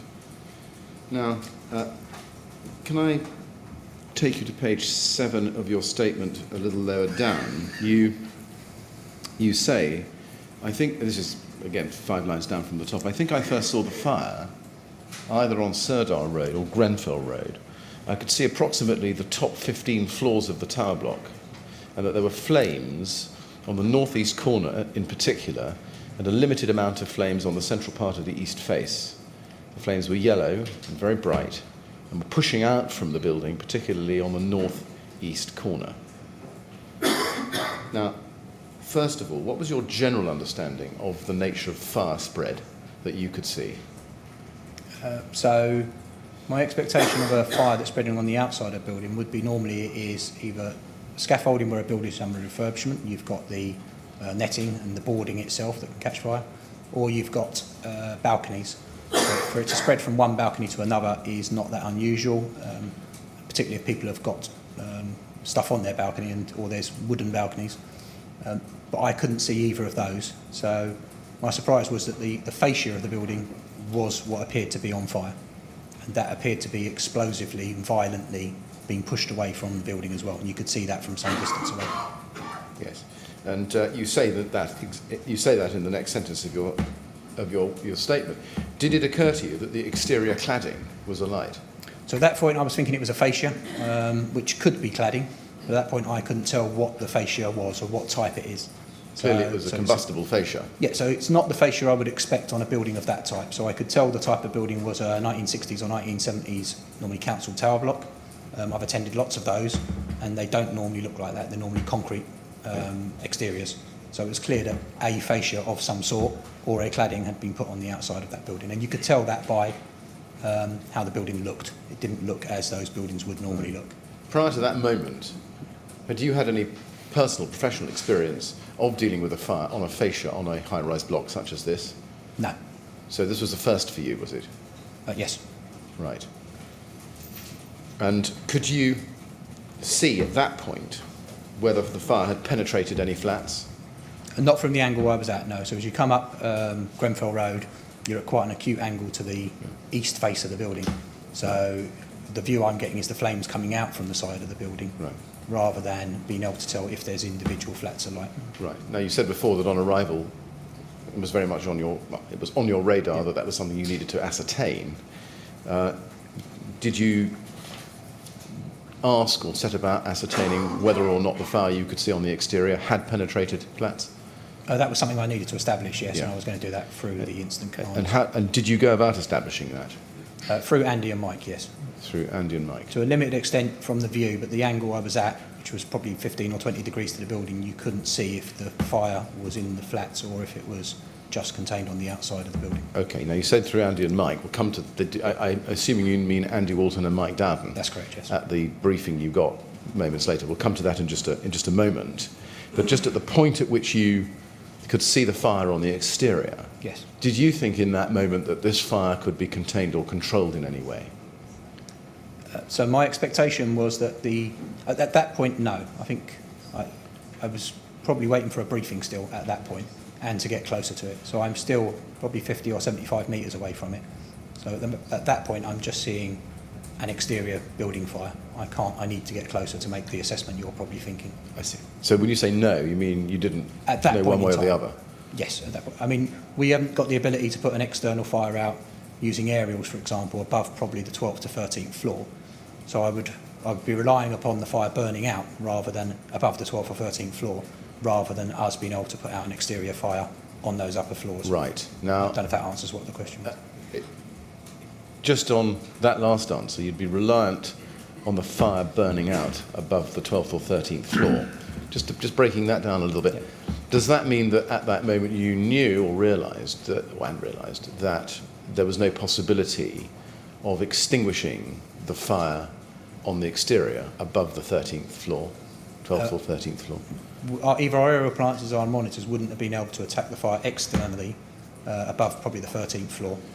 So you are relying upon the fire on the exterior, whatever type of fire it is, burning off or burning out.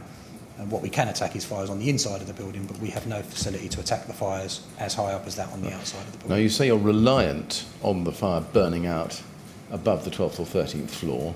What experience or training had you had on that ever happening? In a high-rise building, Well, necessarily. you wouldn't expect there to be a high-rise exterior fire that high up, so specific training on how to attack an exterior fire on a building that high you wouldn't have. I haven't had training for, because you wouldn't have expected the fire on the outside of the building like that at that Right. level. So you were reliant, were you, on something which you'd never had training on and never had experience of? It's not something I was expecting to arrive at, to have a fire on the outside of a building across so many multiple floors. No. And we can't attack the fire on those upper floors from the outside. You can attempt to attack fires from the inside. Yes. My question is slightly different. Does that mean that you were reliant, as you say, on the exterior of the fire above the 12th or 13th floor burning out? You were reliant on something of which you've never had experience and on which you've never had training?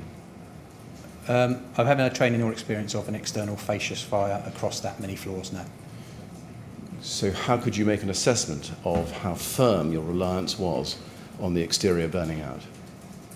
So whatever it is that's burning, whatever the fuel is, if you like, so the fascia, or in this case it was the cladding, in any normal fire you would expect a fire to burn upwards. That's the gases and the products of the combustion take it upwards towards the roof of the building, which is where I'd seen it get to, so I could already see it was at the roof at that point. You don't normally have fire spread horizontally, and you don't normally have fire spread downwards, certainly not from direct flame impingement. So the fire, from what I could see on the northeast, had already reached the top of the building, so it already, if you like, done its worst based on what I had experienced with fires previously, as in they burn upwards. And because of the way it was burning so violently, my expectation was that product, the cladding, would burn off and come down off the building, and it would effectively, there'd be no more cladding to burn. Right, but your expectation, as you keep calling it, Yeah. wasn't based on any experience or any training, was it? No, it's based on expectation of what I'm used to fires happening, or what fires would do, but not based on training. No, I hadn't had training in external cladding fire at that high point. No. Right. And did you have any kind of fallback plan as to what if your reliance on the exterior burning out was wrong? You base it on the fire you are confronted with at that point in time and what you anticipate the fire will do.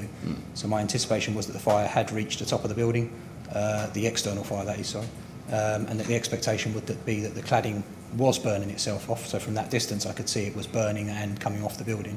So at some point that fuel, so the cladding itself, will all be gone, and the external fire potentially would be finished, if you like, and then we'd have to deal with the internal fire.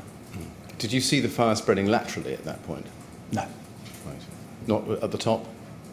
No, at the very top northeast corner, it looked like it was there was virtually no wind that night. So it's certainly not at ground level, but it looked at the top when you looked up as though there might be a slight wind at the top, because it was slightly curving around the northeast corner at the top of the building, but it wasn't blowing strongly around, and it wasn't pushing in any particular direction in any strength.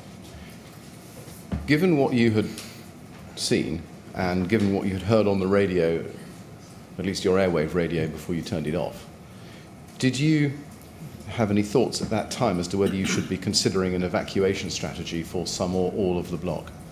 So the intention would be on arrival that everyone within that building would be either rescued or evacuated.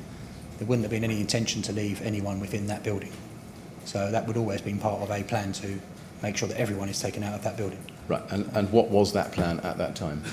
The plan to rescue and evacuate everyone. Yeah. At that time, when I've not taken over from either Andy or Mike, then that plan is not in place because I'm not the incident commander at that point. But my expectation is I'll need to prioritise those most at risk and get those out, and then we can work on rescuing and evacuating other people within the building. Now, we looked at prioritising those most at risk before. How would you go about prioritising those most at risk? So those most at risk would be the fire survival guidance calls, Right. and then you'd work on others that are most likely affected by the fire. So when you look at a building such as that, you tend to work on the higher floors first. So if there is, as you described, if there is any smoke within the staircase or the lobbies, the smoke tends to go up, so you'd want to evacuate the top floors first and then work your way down.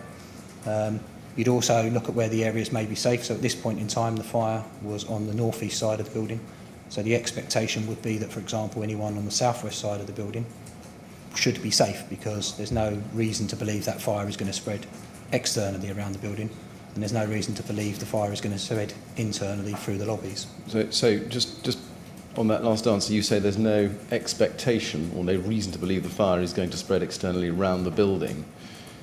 Can you just square that with something you told us earlier, just a little moment ago, about eventually all the cladding would burn and fall off?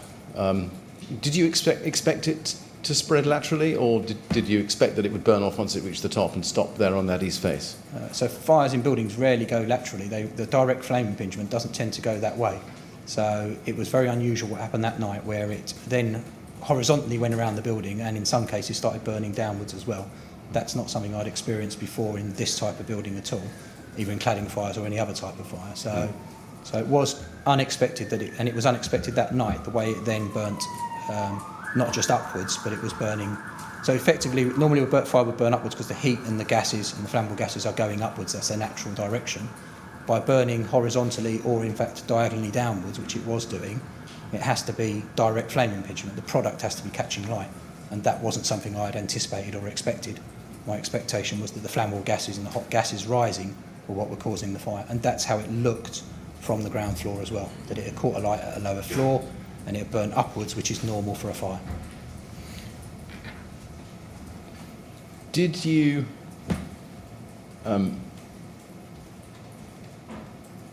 ask anybody, now looking at the moment you're arriving just before your handover, did you ask anybody, Mark Kentfield particularly because he was with you, what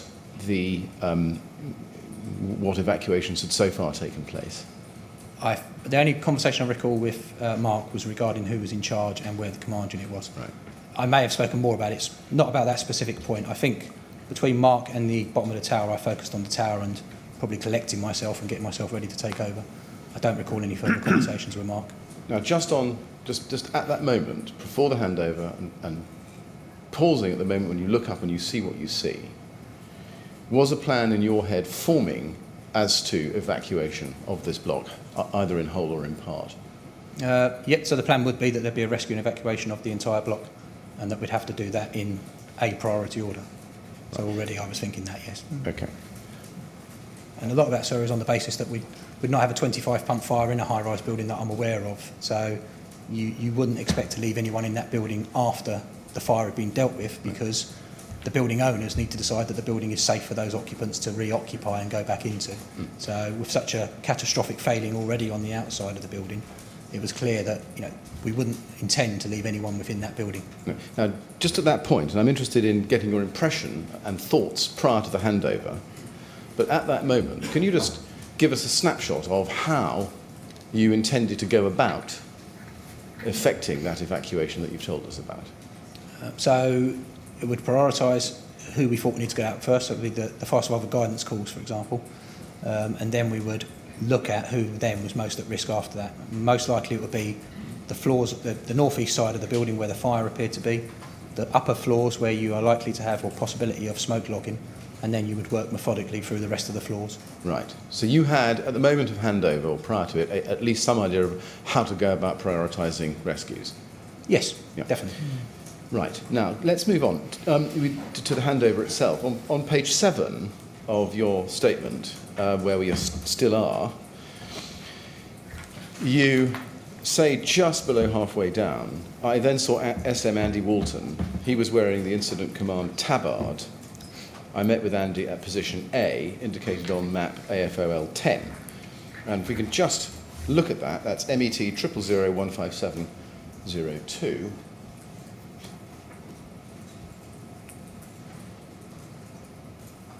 Can you just point out position A to us? I think we can see it just below the, just to the right of the walkway. I think it was probably further to the left, and the reason for that is, if you look just to the north of where the TL's marked, that's the grassy area, and the TL wasn't on the grassy area. It was more across where the walkway is. So I think that's the approach I took, but I think the TL was more over to the left as you look at it, or to the west. Was the TL under the walkway at that point? It was under the walkway, yes. It was it was sheltering under the walkway. It was housed? It was housed and it was under the walkway. And Right, it was in line with the paved area, not with the grass. So it appeared like I expected it had been on the paved area and reversed up. So it's probably just slightly further to the left. Right. So where should point A be? May I point to it? You may. So I'd say that the TL was here, and I walked in and then met Andy around here. So just probably in that area. on the edge of a covered walkway? Underneath the walkway as well. Underneath the walkway, at the very southeast of the corner. So distance-wise, probably no more than 10 metres to the left of where it's marked at the moment. Now, do you remember roughly what time that was? How long after you arrived? So from arrival, I obviously have to put my fire gear on. So by the time I put my fire gear on, it's probably a couple of minutes. And then walking up the road, I would expect that's no more than 2 minutes either. It's probably a couple of hundred metres, maybe 300 metres, but I think my distances are slightly wrong in my statement, but I can't imagine it took more than a couple of minutes. Obviously, you're walking quite briskly as well. Yes. Now, let me just see if I can be even more precise, because we have to be precise. Can I ask you please to look at LFB 0003117, which is the PRC notes.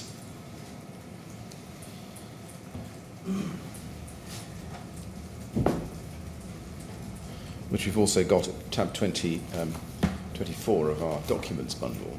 And go to page 13 of that, the relativity reference, page 13.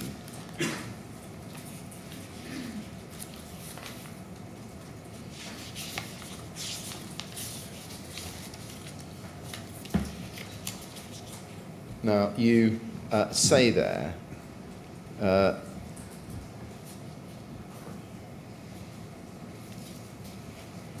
about halfway down, DAC O'Loughlin, best guess, met with Andy Walton, 0156, approx. Does that, that's an approximate, that's your best guess. Is that still your best guess? I'd say that's probably too quick. If I've arrived at 0155, it would have taken at least a minute or two to put my fire gear on, and then another minute or two to walk up to the, so probably closer to 0158 or 0159. So. Okay. Now, you say in your statement, just going back to it, page 7, that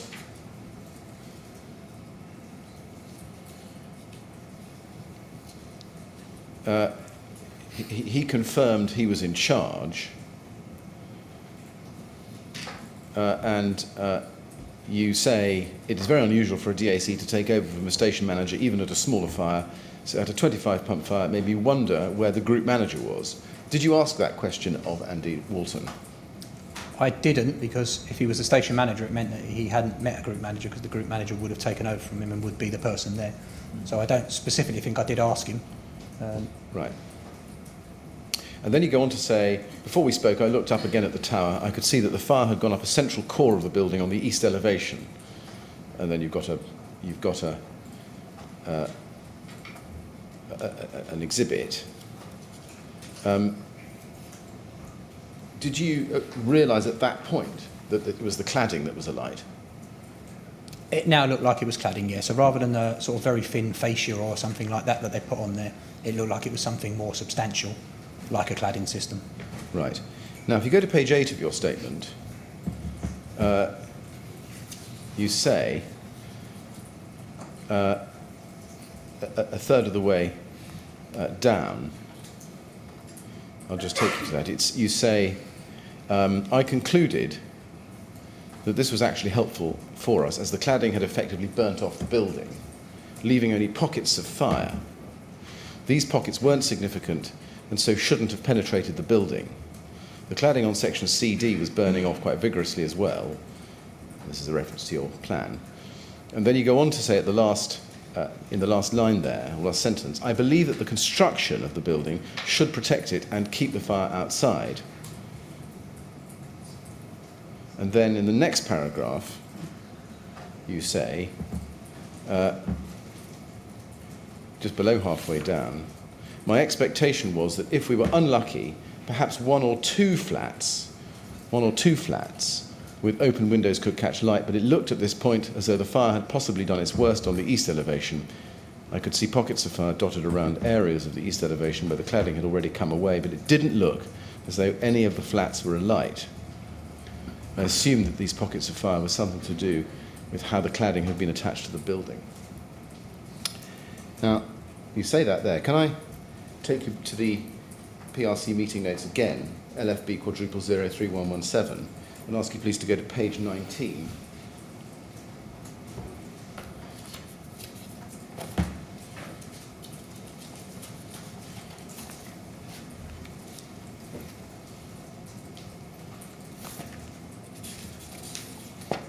You say halfway down in those notes, so I should just tell you what these are, I'm so sorry. These are notes of a meeting on the 3rd of July 2017 with the incident commanders, a PRC meeting. Do you remember that meeting? Yes. Okay. And these notes were taken in manuscript by a note taker, I think it's Tom George, and that's what we're looking at. If you go to back to the page I asked you to go to, page 19, you say just below halfway down, I was surprised. I was taking over from Andy, an SM. Andy had only just taken over, was clear where fire started. Fire was in flats. No clear indication of how many involved. So is it right that at this meeting you did recall, this is 3rd of July last year, that you did know that the fire was in flats? So still my expectation is that so this is after I've spoken to Andy. So before I've spoken to Andy, my expectation was that the fire would get into some flats from open windows. Looking at that, it looks like I'm saying what was clear where the fire started must have come from Andy and Mike, because they knew exactly where the fire was started. And then when it says fire was in flats, I'm not sure if that refers to the 4th floor flat or other flats, but I think that's after I've taken over, that comment, because... Right. But my expectation even before taking over was that there would be fire in some flats because of the calls that we'd received. Yeah. So and it was on your radar as you've told us. So when you say in your statement that it looked at this point as though the fire had possibly done its worst. I'm sorry, I'm looking at the wrong place. My expectation was that if we were unlucky, perhaps one or two flats with open windows could catch light. That expectation, did you really have that expectation? It's probably more than one or two. What I may have meant there is that so some of the flats have been affected by smoke. That is that actually the fire's going to penetrate and set fire to the flat. So we would have individual flat fires on a number of floors. One or two is probably too low. It's probably my expectation as I was arriving. Certainly when I saw it, I would have expected possibly more. Right. Yeah, so I think it's probably the difference between those affected by smoke and those that are on fire. But one or two is probably too low. It would have been more than that, I would have expected, based on the calls that we were receiving. Right. Okay. Based on the calls that you've been received? That I'd heard en route. So. Right. Okay. And then, if we can go to your contemporaneous note, we'll come back to this record in due course, Mr. O'Loughlin, but go to your contemporaneous note, please, and turn to page 5 of that. This is 5213, MET quadruple 0, 5213. And at page 5, just to make this absolutely clear, you say in the middle of the page there, under the heading fire spread, you say the fire spread as though it was wrapping round the building from the east/north when I first arrived, to the west, then to the south. It seemed to spread upwards, sideward and downward. It was clear that the fire was spreading externally, but that the flats were catching alight. At various times it was clear that the entire floors of the building were alight and multiple floors were alight at the same time. Now, this is in a part of your contemporaneous note under paragraph 11, it's some way into it, about what you actually did. And that description there is very general. To be fair to you, can I just ask you, taking it line by line, you say the fire spread as though it was wrapping around the building from the east/north when I first arrived, to the west and to the south. Is what you're describing there what you saw when you first arrived? Wrapping around the building from the east/north to the west and the south? No. So that's later on. So when I arrived, there was no fire spread to the south side of the building, and no fire spread to the west side of the building either. Then it seemed to spread upward, sideward and downward. Is that when you first arrived? No. Or is that later? So that whole paragraph is a summary of what the fire did over the 10 hours that I was standing in front of the building. Okay.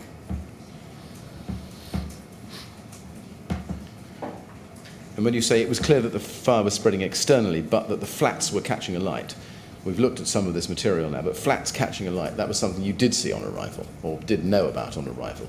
No, so on arrival I couldn't see that the flats were alight because of the angle I was at, but my expectation was that there would be flats alight, but I couldn't see which ones were alight from the angle I was at. You could just see the flames coming out from the side of the building, which was the fascia, and my expectation was that there would be flats alight as well. Okay. And it was once you had is this right, once you had the handover from Andy Walton that you knew that there were flats on fire? On the upper floors, no. That wasn't clear at that point in time either. Never mind where they are, we'll come to that, but flats on fire. As you've seen from the PRC notes we've looked at a moment ago. Fire was in the flats. I'm not sure if that was on the handover. I don't think Right. it was on the handover. Well, I think there may be some confusion here. Are you talking about the flats of origin or other flats which weren't initially involved? So on the handover, I was definitely made aware that the fourth floor flat of origin was alight. I wasn't on the handover told about any other flats that they knew were alight. So going back to the PRC note, if I may, let's just be clear. And we got a little ahead of ourselves because you say that this was on handover, but in the middle of that page, which is page 19, where you say, was clear where fire started, fire was in flats, no clear indication of how many involved. I thought we'd got to a position whereby, at least by the end of the handover from Andy Walton, you were aware that there were multiple flats on fire, even though you didn't know how many. Not from the handover, no. So Mike, So what is that a reference to then? that's because of the calls that I've heard coming in on the FSG calls, my understanding is that there is fire in flats on the upper floors, Right. or at least smoke affecting those flats. So I don't know the context of that conversation. That's obviously a short note of the conversation, but it wasn't as part of the handover that they told me there was flats on the upper floors on fire. That was my expectation on the FSG calls, and in fact that was Right. yeah. Okay. So when we see, going back to on that page of the PRC notes, you saying fire was in flats, no clear indication of how many involved, just to be absolutely crystal clear, that's your recollection of what you learnt from the FSG calls you'd heard on your airwave radio en route? Yes, I think so. I see. Not something you'd seen, as you've told us, or something you heard from Andy Walton. Is that right? That's not my understanding. I think that's putting aside the PRC notes. I think the conversation with Andy Walton, my understanding was that there was fire in flats, and that was based on the fire survival guidance calls I'd heard. And I may have had that conversation with Andy and Mike, but they were not aware of particular flats that were on fire. Right. Now, can I ask you to go to your contemporaneous notes at page 2?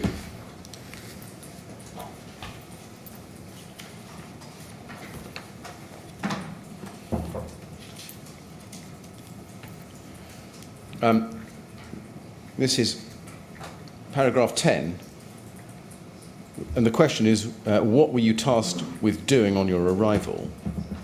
You say that you met Andy Walton and say where, and then you say, I received a short brief from him as he had limited information.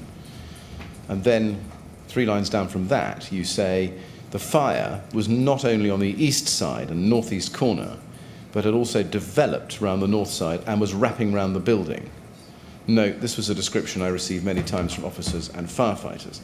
So just coming back to the point about fire spread, on the basis of this note, it looks like your recollection was that on arrival, you could see that there was lateral fire spread on the exterior. Is that right? No, my interpretation at that point in time is that's still the top of the building where you could see the flames almost being blown around that way. So because it's a corner, the northeast corner of the building, those flats normally are laid out so that there's a room in that corner. Yeah. So if the fire has gone up that northeast corner, it is likely that it's on that northeast corner on the north side and the east side of it. So my interpretation of that was that it had gone up the east fascia and was affecting the northeast corner, so both sides, if you like, of the northeast corner. Yeah. And then when it had got to the top, the wrapping around at that point in time, not later on, but certainly at that point in time, it appeared to be where the top of the building there was a slight wind, it was blowing it around towards the north side, but just at the top of the building. So my interpretation wasn't that it was lateral fire spread, if you like, from the materials, it was that the wind was slightly blowing it around on the northeast corner at that point in time. Later on, the wrapping around was about describing how the building was horizontally going around at all levels. So at that point in time, though, it's just about the top of the building. So when you use the phrase "was wrapping around the building," what do you mean? So the way a few firefighters said it during the whole evening was that it appears to be wrapping around the building. In other words, going horizontally around the building, which is very unusual. But at that first time, I can't recall if it was definitely a conversation that took place with Andy, that wrapping around the building, but I think we meant the top of the building, or the conversation was about the wind appears to be blowing it around the top corner of the building, which, again, wind will affect the building differently at the high levels than it will at the low levels. But it certainly wasn't a conversation around it being direct flame spread horizontally around the building. That's not what it was a conversation. It was around, I think, if it was wrapping around the building, it was the wind that was blowing it around the top of the building. So you thought that was wind? Yes, and that's not unusual. And that's how it looks. So where I was standing on the south-east corner, the fire was going away into the north-east, if you like. So it was coming directly out the east side of the building, and then it was going around to the northwest side, if you like. So although there was a very limited wind at the lowest levels, it looked, looking up, as though there was probably light wind at higher levels that was blowing the smoke and flames slightly off towards the northwest side, but very little. Did you also see fire spread moving towards the south side of the building, the southeast corner? No, at that point in time, no. It was on the northeast corner predominantly. You sure about that? Northeast side, sorry, I should say. And in the middle of the eastern side appeared to be a column, which I think was where the TL looked like it may have been, that some of it looked like it had been put out, and then others it looked like it may have burned out, and that was the sort of central core of the eastern side of the tower. But there was nothing on the southwest corner at that point in time. The southwest corner was completely unaffected at that point, as far as I can recall. Okay. At the point of your handover, can we summarise it this way, that at least at that stage you knew, could see that the fire hadn't arrested and was still continuing to develop? Yes. At the time of handover, did you ask Andy Walton, or indeed anybody who had been inside the building, what the conditions were like inside? Yes, so I asked Mike the conditions. You did? He responded. I thought he responded, I've not been in. I think he said, I've not been in for a while. Right. So he didn't know the conditions. Okay. Now, I'll come back to that in a minute if I can, but just on page 8 of your statement, just to pick up a point, you say you could see the glass entrance and firefighters moving in and out.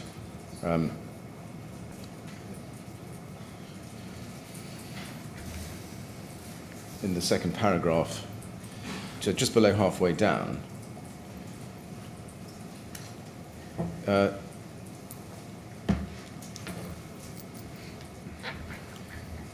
can I just ask you, could you see casualties coming out? During the handover with Mike and Andy, I don't think I recall casualties coming out. But my focus would have been on the conversation with those two. Okay. You didn't observe yourself a flow of occupants No, leaving so the the building? mezzanine area, I recall looking at the pump that was operating, that was supplying the dry rise in main, and a number of firefighters going in and out. and firefighters in that ground floor mezzanine area, but I can't recall any members of public coming out. Right. They may have done during that time, but my focus would have been on the conversation with Andy and Mike and Okay. looking at the exterior fire. Right. Now, on page 9 of your statement, if we just go to that, you say, I spoke to Andy and told him I was taking over. This is a quarter of the way down, so second main paragraph. I can't recall the exact conversation, you say, but I always use the same decision-making model, so I have an idea of the structure of the briefing. Is that the decision-making model you referred to earlier in your evidence? The DMM, yes. DMM. Yes. And just for our note, that's policy 341, is it? It most likely is, yes. Sorry, I don't know the policies by number. Right, okay. Now, what structure for the briefing did you adopt? So the first thing I did was tell him I was taking over. Yes. Then asked him, and I think actually very quickly he told me he'd only just taken over. So I asked him who he'd taken over from, and he pointed to Mike. I didn't know Mike Dowden at that point at all, but I could see that he was a watch manager. Where was he standing at that point, Mike? Probably the other side of the TL, so around maybe 10 metres away from us. Right. So between us and the mezzanine entrance, but about maybe less than 10 metres. And did he have to be summoned over? Yes, I sent Andy to go and get Mike. Right. And carry on with the structure of the briefings. What structure did you adopt? So predominantly the briefing came from Mike, although Andy gave some of it, and that was because Mike had the detailed knowledge from the start of the fire. So I would have asked him, I did ask him, where was the fire? And he started with it was on the 4th floor, the flat of origin. I asked him about the person in that flat, and he knew they were out. I think he'd possibly even spoken to that person. He knew that the fire had started in a fridge and that they thought they had put the fire out in that flat. But then he said he'd seen the fire go outside the flat, and then, and I can't remember his words, but it had just spread rapidly on the outside of the building up to where we could see, which was all the way to the top. Right. I think that may have covered the fire, and then very quickly I asked him about the FSG. Right. I'm just going to come back to that in just a second. Before I do, can I just ask you this?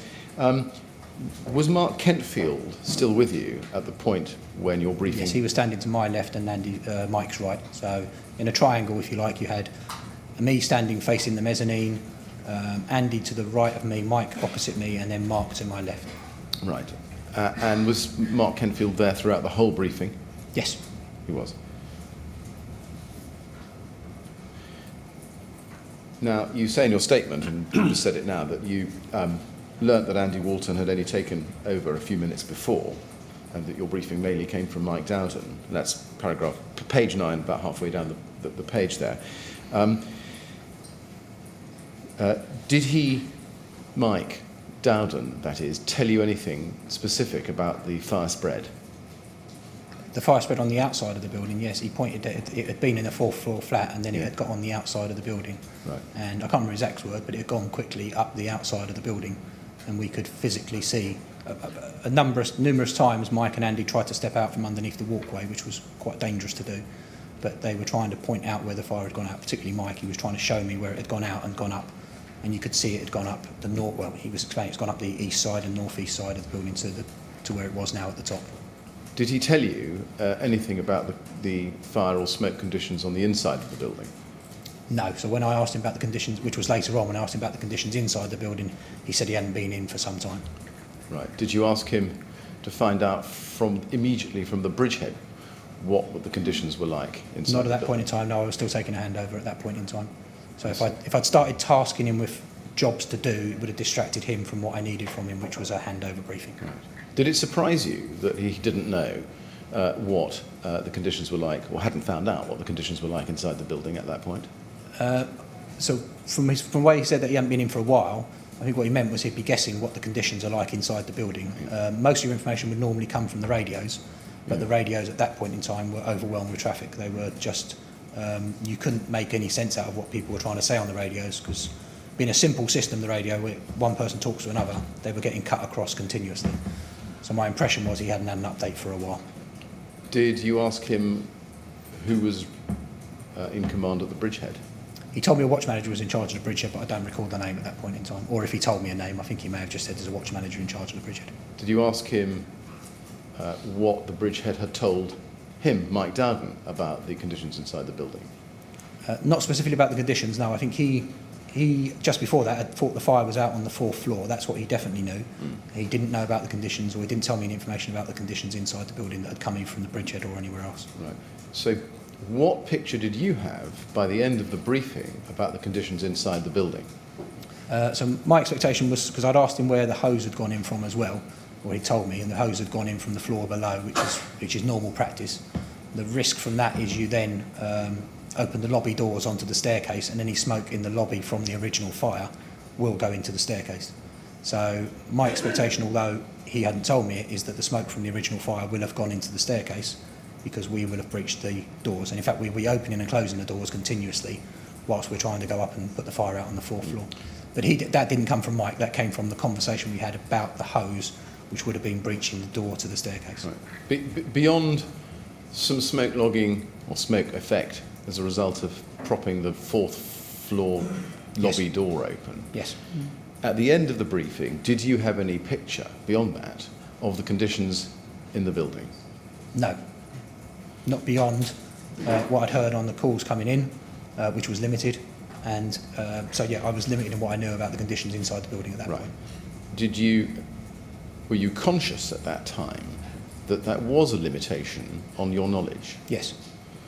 And did that affect your planning of how to go about commanding this incident? It affected it in a certain extent. I needed to find out more about what the conditions were inside the building, where the flats were that were on fire, and where the fire survival guidance calls were coming from. Yeah. So I needed that information established. As in how I was going to structure the incident, no, it didn't change that, because I was still going to put in the same structures. But it did affect the fact that I didn't have as much information about the conditions inside the building as I needed to. No.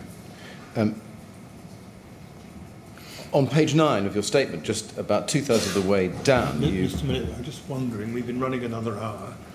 If we're going to have another break before lunchtime adjournment, We can. probably ought to have it soon. Yeah, I'm very happy to take it now.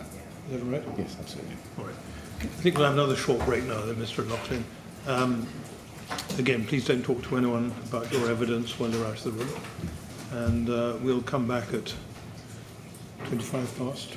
Yes. Yes, 25 past 12. Please. Thank you. Right, would you like to go to the usher, please? Thank you.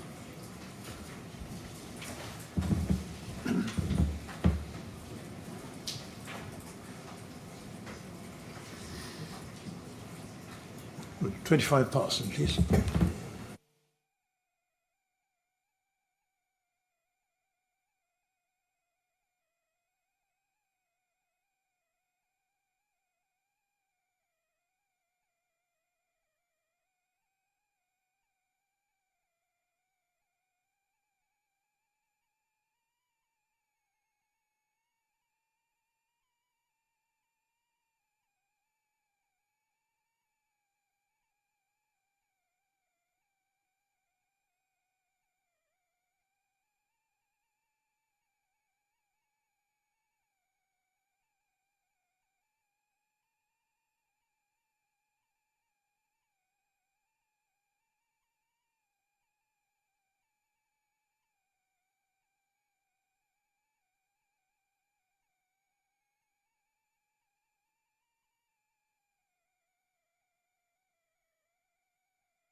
Right, Mr. O'Loughlin, happy to carry on? Yes, sir. Good, thank you very much. Mr. O'Loughlin, thank you for coming back. During the briefing, do you remember Andy Walton you telling Andy Walton that the fire needs to be brought under control? I don't think I'd use those terms, no. I mean, any fire you expect to try and bring the fire under control. So it wouldn't be terms that couldn't have been used, but I don't recall that being a briefing I gave Andy Walton. You don't? Because Andy Walton's recollection was that you did tell him that the fire needs to be brought under control. In general terms, you are expecting a fire to be brought under control, whereas that's what we do. But I don't recall that term. That wasn't to say I didn't say that. I don't recall that term to Andy. I recall the briefing to Andy was particularly to be a sector commander and what I expected from it. I don't recall. Right. I wouldn't have expected Andy, in the time he's going to be the sector commander, to be able to bring that fire under control. I see. Now, on page 9 of your statement, just about 2/3 of the way down, you say, this is the third main paragraph, I asked him about people, and this is Mike Dowden, I asked him about people and he explained that there had been a man in the flat, but he was now out, and that they had evacuated the neighbours and possibly people from the floors above. He didn't know what was involved on the upper floors, but was aware that there were fire survival guidance calls coming in and that he had someone dealing with those on a pump. Now, and you thought you were given Brett Loft's name, but later on, did you ask him for the name of the person dealing with FSG when he told you there was someone dealing with them? I didn't ask him for name, no. I think they told me it was an officer, or Mike told me it was an officer. Did you ask him which pump was said to be taking FSG calls? Golf 271 rings a bell, but I don't think they were certain themselves. I think they said that he's on a pump or they're on a pump. And they pointed in a general direction, actually, towards sort of behind me somewhere, which would have been back towards the sports centre and the CU7 area. But they didn't know exactly. Well, they didn't point to someone, and they didn't give me a name. Right. Did you get any sense that actually a command unit was handling FSG calls? It wasn't a command unit handling it. No, it was a pump, is the way I call it. Right. So nobody had told you that actually a command unit was receiving FSG information from control? Not at that point in time, no. When did you first discover that? Sorry, go back a step there. Sorry, a command unit receiving the calls, yes, I'd heard that. Right. A command unit, but not that someone, so that someone's been assigned to deal with it. That's a slightly different person. So yes, I'd heard messages going across to CU8, I think it was, yes, about fire survival guidance calls, but that's not then the officer dealing with them. That's just the command unit receiving them. You would expect an officer on the ground to be collecting those calls and taking action upon them. Yes, and that person wasn't on a command unit. That person, if I recall, was supposed to be attached to a pump or linked to it, or working on a pump. I follow. Now, did Andy Walton or Mike Dowden tell you that there was a station manager at the base of the tower collating or handling fire survival guidance calls? No, I recall very clearly that when I left Andy Walton and Mike Dowden, I was still under the impression that I had one station manager at that fire, and I couldn't understand how I had a 25 pump fire, now a 40 pump fire, and I had one station manager. So if I'd been told there was a station manager, I would have understood there was someone else there who was of a senior officer level. So I was clear that my understanding as I walked towards the command unit was that I had one station manager at that fire. I see. You say now a 40 pump fire. Did you know that it had become a 40 pump fire during your briefing? I made it a 40 pump fire when I was speaking to Andy and Mike. So I stopped the conversation with them and made pumps 40 and various other messages. Yeah, I see. So, and that was during the briefing, was it? Yes. So within probably 30 seconds to a minute of the briefing started, I stopped it there and then asked Mark to send the make-up messages for me. Okay, we're going to come and explore those messages a little bit later on. Did you ask either Mike Dowden or Andy Walton for any details regarding the FSG calls, such as flats, floors, or even just call volumes? No, I asked him who was dealing with the FSG calls, and that's when he said that an officer was dealing with them, and I've recalled it as on a pump, and it recalls as Golf 271. Golf 271 could be mixed up with the fact I heard messages going to Golf 271, I think, en route. But I just recalled it was an officer dealing with them and a pump. That's how I recall it. For me, that was then they were being dealt with, which is what I needed to hear, that they were being coordinated, collected, and then dealt with.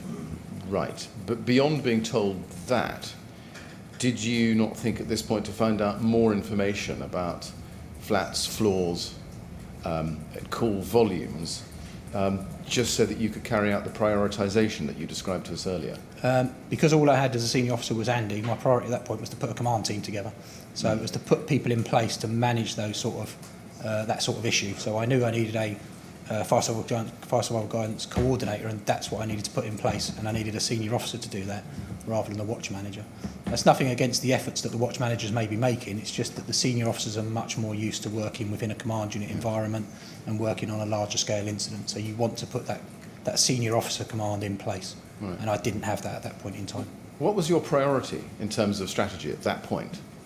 The priority was the rescue of the fire survival guidance callers. Right.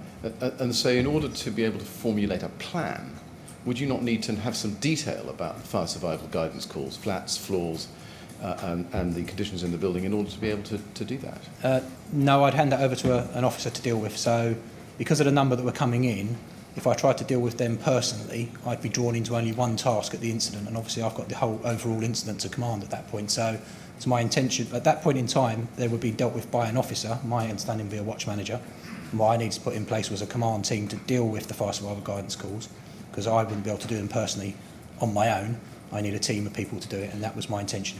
Yes, of course, you would need people to deal with the actual calls themselves. My question was a slightly different one, which was, did you not need at least a picture, even an overall picture, of the flats, the floors, and the kind of volumes of FSG calls coming in, and the nature of the conditions, at least in outline in the building, so that you, as the incoming incident commander, could formulate a strategy for carrying out prioritisation of calls and rescues? Yes, that would have been useful for me. But what I wasn't going to do is go and find that officer who was dealing with them. They didn't appear to be nearby to me.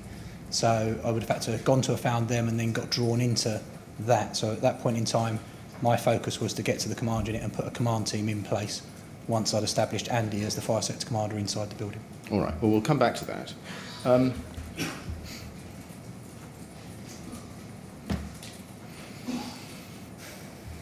While you were being briefed, could you hear radio traffic over your fireground radio?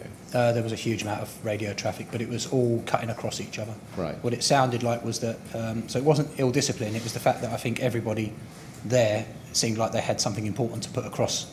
But because they're simple systems, a point-to-point system, if you cut across, if you also press to transmit, it will cut out the radio message that's been sent. And that was just continuous, not just at that point in time, but for a long time in the incident. Did the volume of traffic and the nature of the communications via the fireground radio not give you an insight as to what was happening inside the building? The insight it gave me was probably, as I'd heard on the way in, that we have a significant fire on the outside of the building that's affecting people in a number of flats, and that those people need rescuing. So it would have confirmed my expectations on the way there. Right. But there was no specific detail because people were cutting across each other. It was no way that you could get detail or make sense out of it. At the same time as well, as trying to get the briefing off of Andy and Mike, the noise from the fire itself was horrendous. It was a very, very loud noise coming off the building. So it would have interrupted it would have probably disrupted any radio communications you're trying to listen to anyway, because there was just a noise that was coming from the building. After the briefing, well, let me ask you this, how long do you think the briefing lasted? I'd say 4 to 5 minutes. 4 to 5? 4 to 5 minutes, which is very quick, and obviously I'd prefer to have given more, but I'd say 4 to 5 minutes, and I knew that I had to get Andy and Mike back into the building as the fire sector, and I had to establish a command team. Yes. After the briefing, did you seek to find the station manager who you were told was handling the FSG calls? I wasn't told there was a station manager I was told there was an officer. All right. So, no, I didn't try to find him, no. They didn't, so neither Mike nor Andy actually pointed anyone out to me. They said that an officer's dealing with it.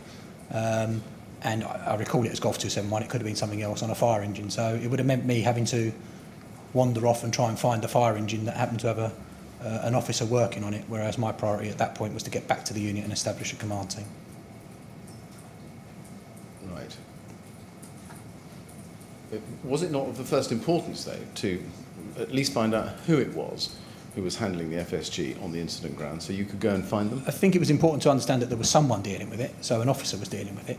Right. Who it was, I'd be really unlikely to know the who. I mean, there's an awful lot of watch managers. I'm probably unlikely to know them individually. So if they'd been nearby, if they'd been pointed out to me and they were standing close by, I would have gone to them, but I'd have had to go to try and find them. And I knew there was an officer dealing with it, and that was the important bit.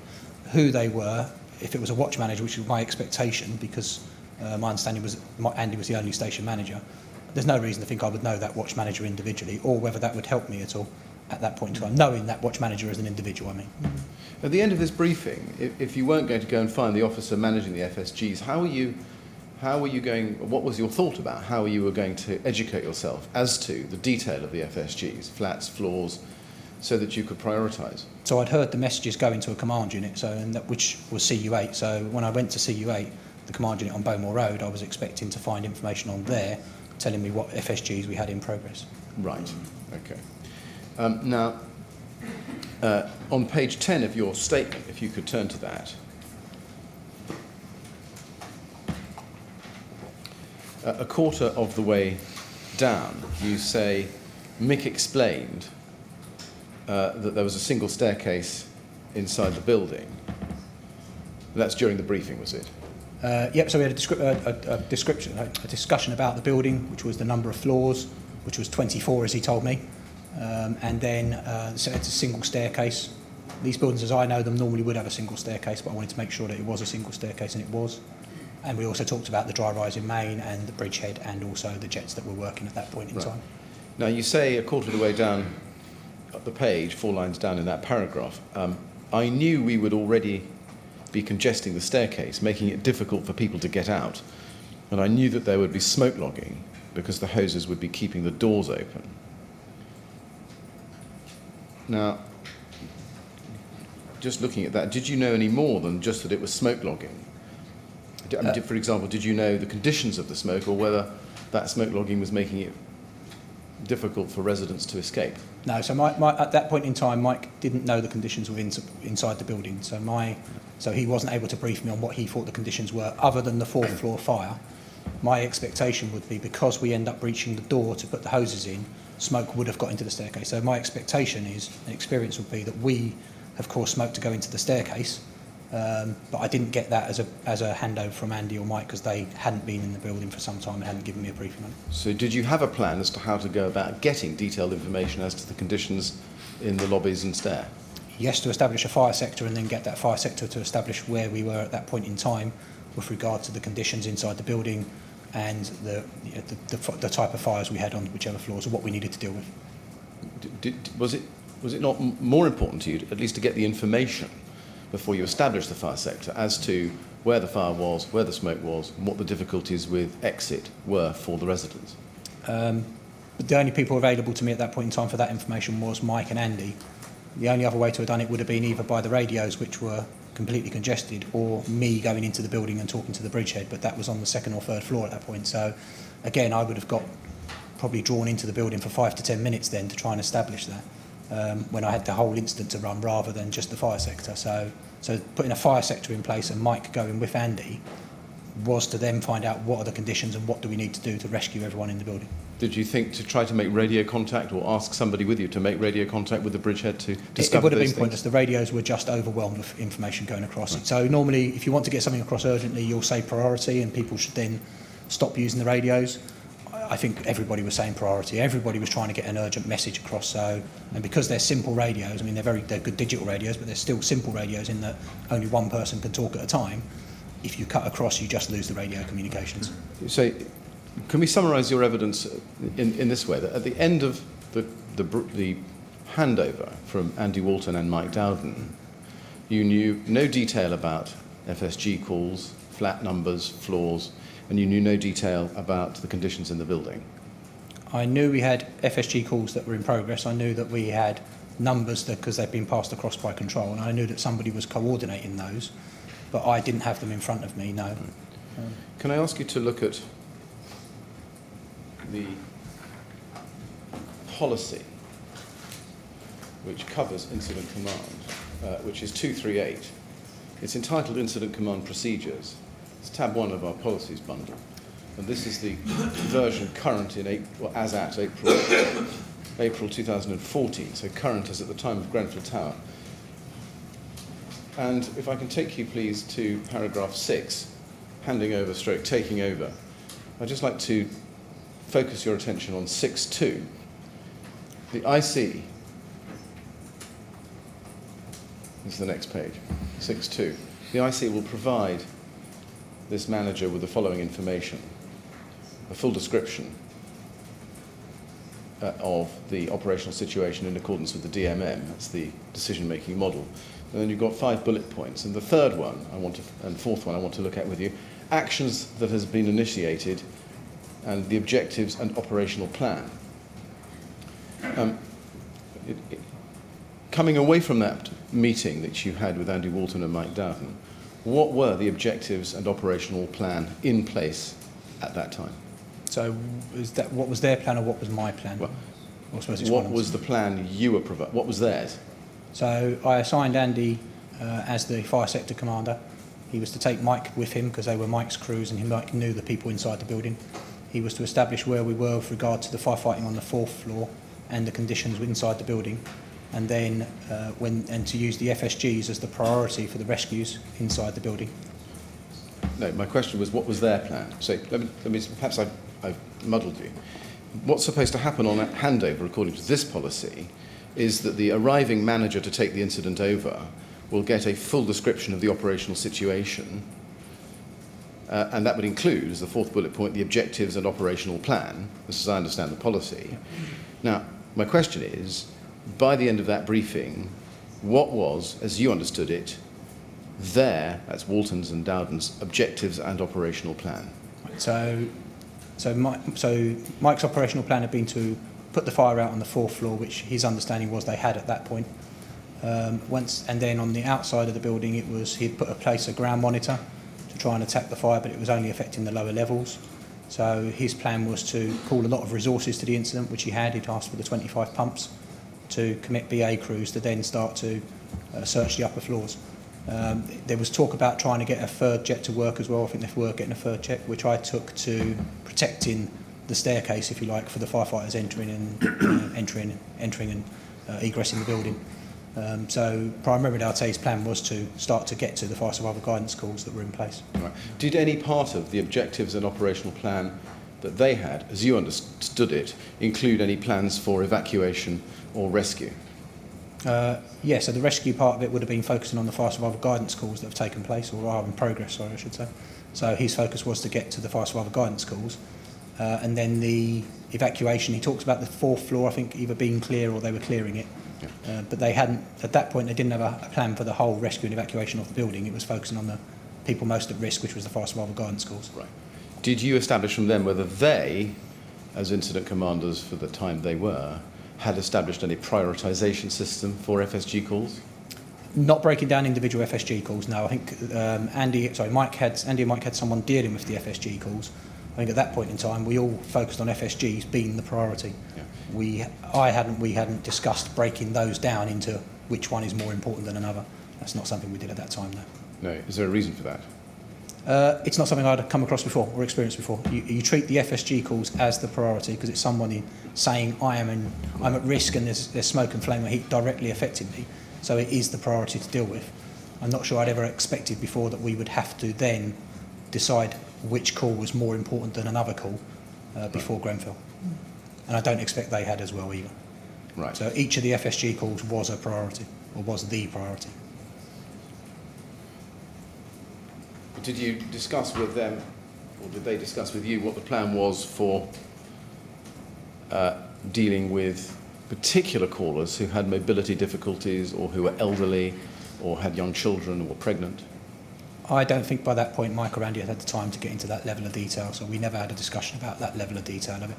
I think it felt like when Mike was handing over to me that it had gone up so rapidly, and for a watch manager to have to be dealing with that he was just doing as much as he could as quickly as he could, but there was no way he could cover every detail, and including those level of details, such as he would handed that over to the officer doing the fire survival guidance calls for him.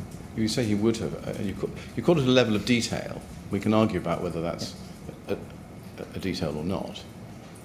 My question really is, given that FSGs as a block, you say, were a priority, did you not think that within that block of FSG calls there were particular callers who needed particularly prior treatment?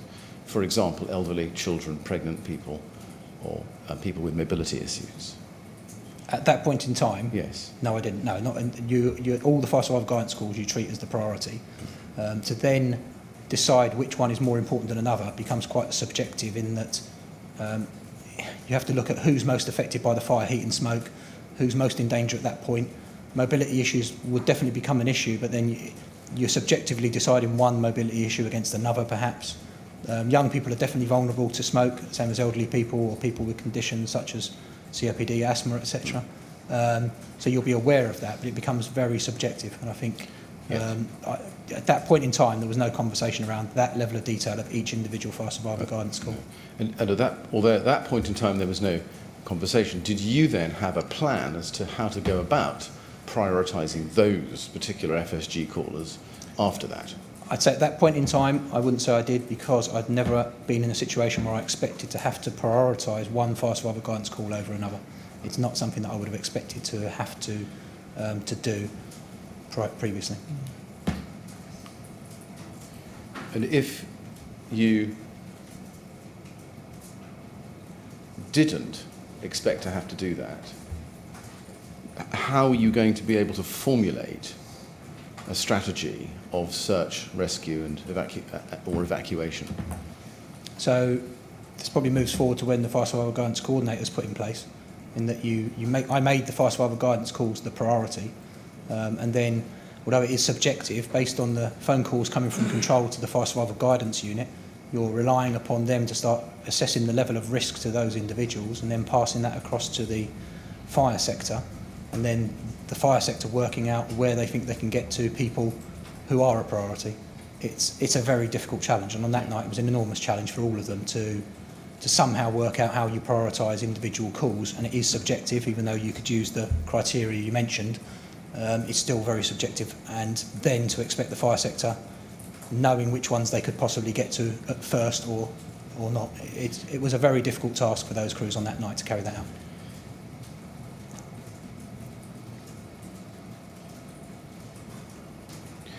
Page 10 of your statement, just continuing on this theme, picking it up at the foot of that page, you say, I asked how many people were still in the building, but he didn't have a number. I'm just pausing there. So you were interested in understanding, Of course, at least the numbers involved. And you say he didn't have a number. How were you going to get that number? So the way I asked that, I probably knew he wouldn't have the number unless he'd spoken to someone like a caretaker or something like that. And he'd given me no indication that he'd spoken to anyone like that. So it was a question that you always ask, how many people are inside a building. But in this circumstance, and to be fair, he actually looked as if there's no way he could know, and that's the answer I would have expected. So I then based it on my own estimation of the number of floors involved and how many people I would expect to be in each flat. But I think it was probably a question that I knew Mike wouldn't know the answer to. Yeah. And then you say you estimated it was between 100 and 200 people, and you didn't know the age, condition, ambulatory or health issues. And so I knew, you say, that getting them down a smoke-logged staircase was going to be a challenge. My thoughts, and this is what I want to ask you about, you say, my thoughts then were that it would probably be safer to keep some of the people in the building until we had put the fire out, at which point we could bring them down a staircase that wasn't smoke-logged. Now, in order to do that, isn't it right that you would need to have at least some further information about the conditions in the building before you could determine reliably whether to keep them in the building or not? So the expectation there, when you turn up at fires involving buildings like this, it's always safer to keep people in their flats while you deal with the fire. And then, so it's what you would normally do. My expectation at this point in time is the fire is on the outside of the building, and we would have a number of flat fires, individual flat fires, that we would have to deal with. But the assessment of the internal conditions I hadn't had yet, so I still needed that information. So you're relying upon what you would normally do and would normally be safe for people in a building like that, because at that point in time there's no reason to believe that the fire is going to spread externally in the way it did, horizontally around the building, or that the doors inside are going to fail and mean that fire is going from flat to flat inside. So you're basing it on the experience I've had over years where fire doesn't spread in this way, so your expectation is that people who will be safe within their flats, if they're unaffected, in particular areas of the building. Exactly. And let's just take it step by step. Is it right that you could only actually safely keep people in their flats if you had reliable information that they weren't affected by heat, smoke or fire? Yes. Yes. And you could only do that, couldn't you, if you knew, you had reliable information that that was the case? Yes. And you would only be able to get that information by, well, how would you get that information? The sources for that information is either through the calls that people are making to control, where they are either saying that they are trapped in their flats as they were, or that they're being affected by the smoke but could maybe escape, or through direct contact with the people on that day, which so it would have meant knocking on everyone's flat and asking what the position is that they were in. And how would you go about that? That would have been part of an overall rescue and evacuation plan, which would be to, let's say, prioritise the people who are most at risk, which would be the fire survival guidance calls, Right. followed by the people on the, or alongside, I should say, people on the north-east side of the building, which was the building directly affected by fire, and on the upper floors. And then I would have put in place a plan for searching all the floors below that and evacuating everyone. Yeah. Was that part of your plan? That would have always been part of the plan. I don't think we've ever had a 40-pump fire in London apart from one near the Olympic Park when the Olympics were on. So the thought that we would have a 40-pump fire within a building and then leave people in the building at the end of that, it just would not happen. No, the plan would be that everyone would be evacuated from that building. And then we'd hand the building back over to the owners of the building for them to decide when it was safe for people to go back in. Right, well, maybe we could just take this shortly. When you say my thoughts then were, as you go on to say, that it would probably be safer to keep some of the people in the building, how long did you have those thoughts for?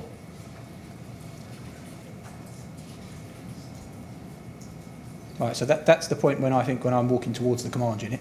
So, so the expectation at that point was if the fire on the outside did burn off, and certainly I would not have expected it to go around horizontally like it did, then we are dealing with a series of flat fires on the north-east side of the building. So we would, in an order, get people out from the different flats in the different positions.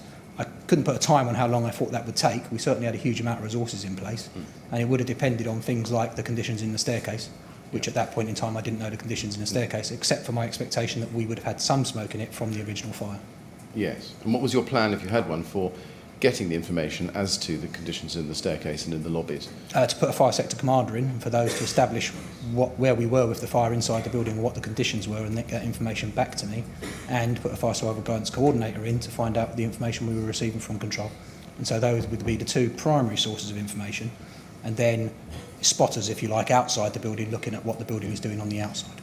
But that plan would involve putting, is this right, putting new officers coming into the incident in a position of command, as opposed to asking the officers already there what the experience was that they'd had over the past hour or so? I'd expect the new officers to work with the officers that are already in place. So Mike and Andy, for example, I expect them to go inside the building and talk to the people on the bridgehead and find out where we are and what the conditions are from them face to face. And similarly, putting the FSG coordinator in, I would expect that person, or did expect that person, to link up with the person who was doing the FSGs before and find out where we were doing the FSG. So you're not taking that person out of the loop, as it were, you are adding to it. Yeah.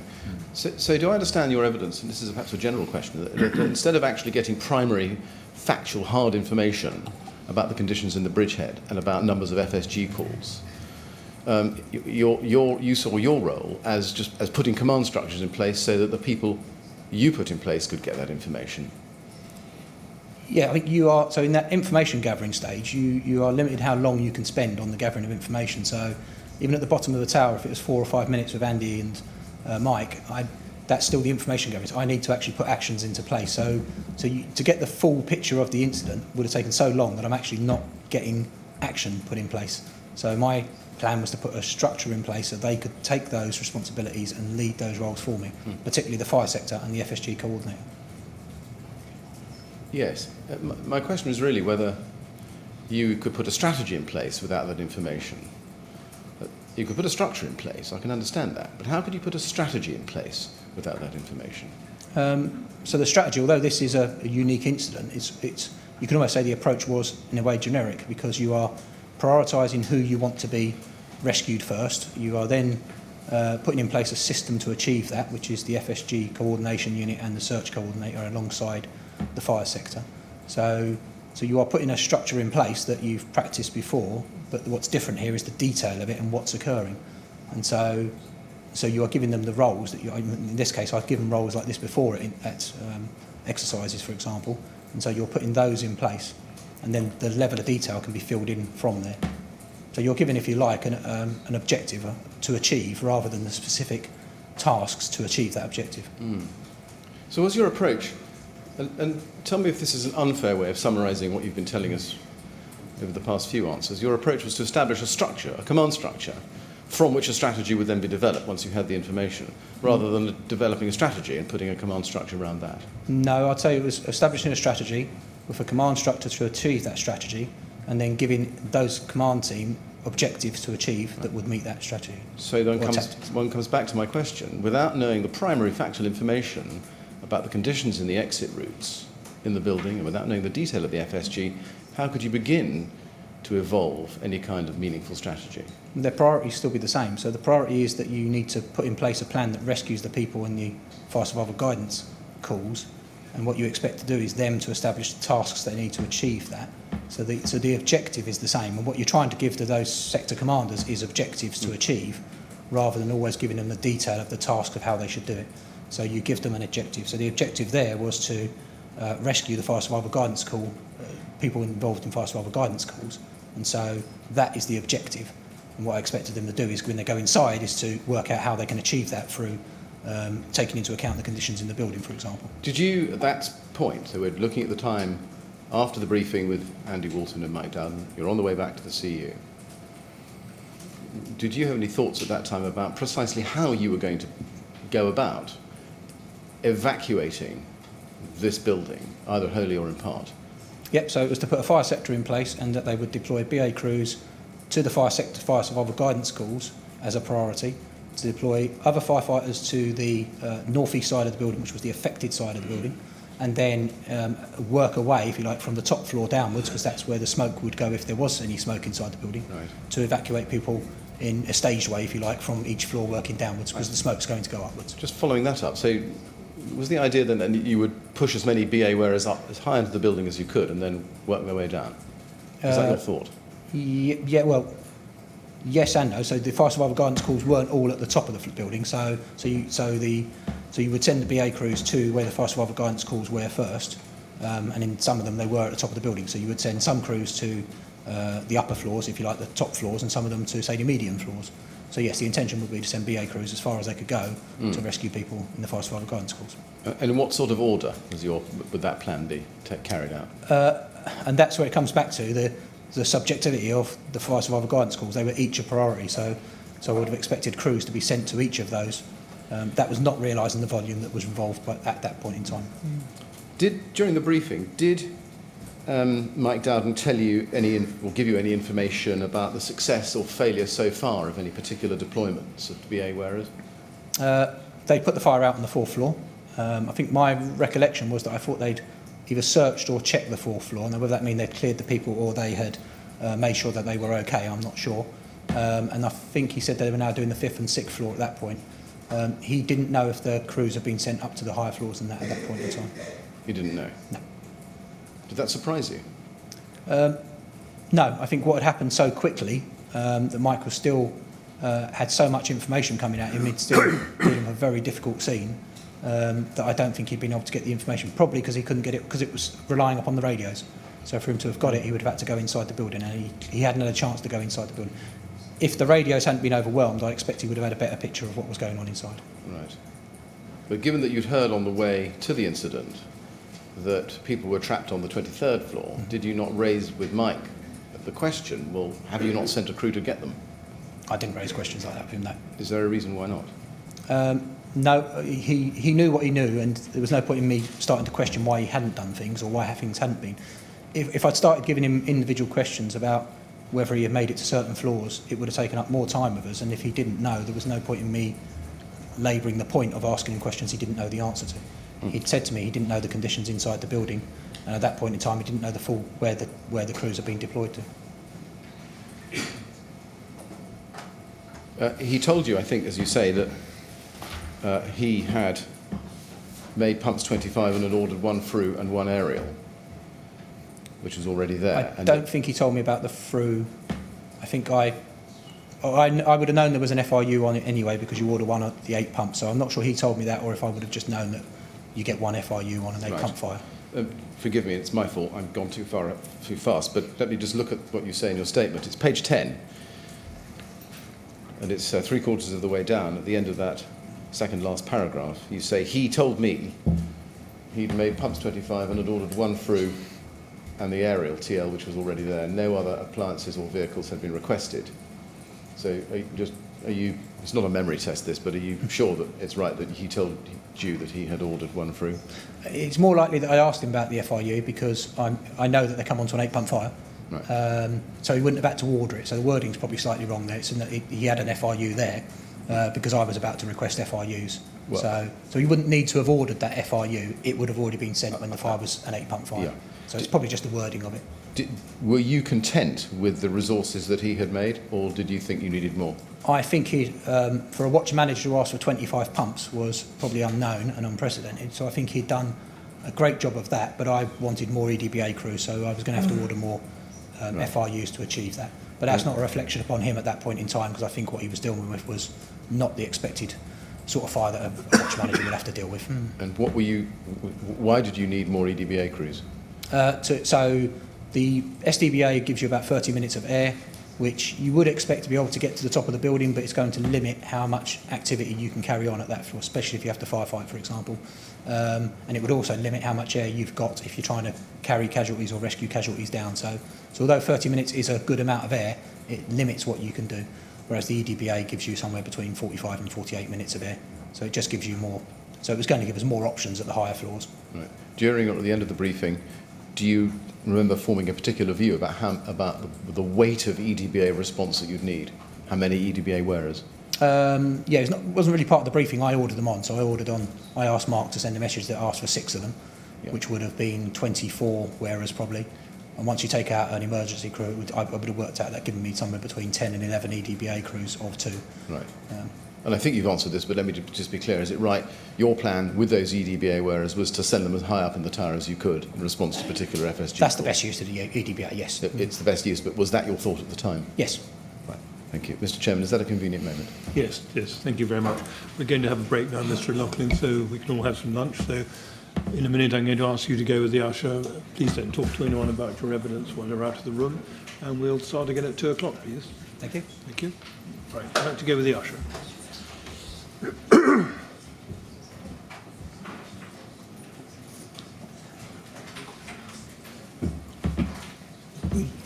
Go at 2 o'clock, please.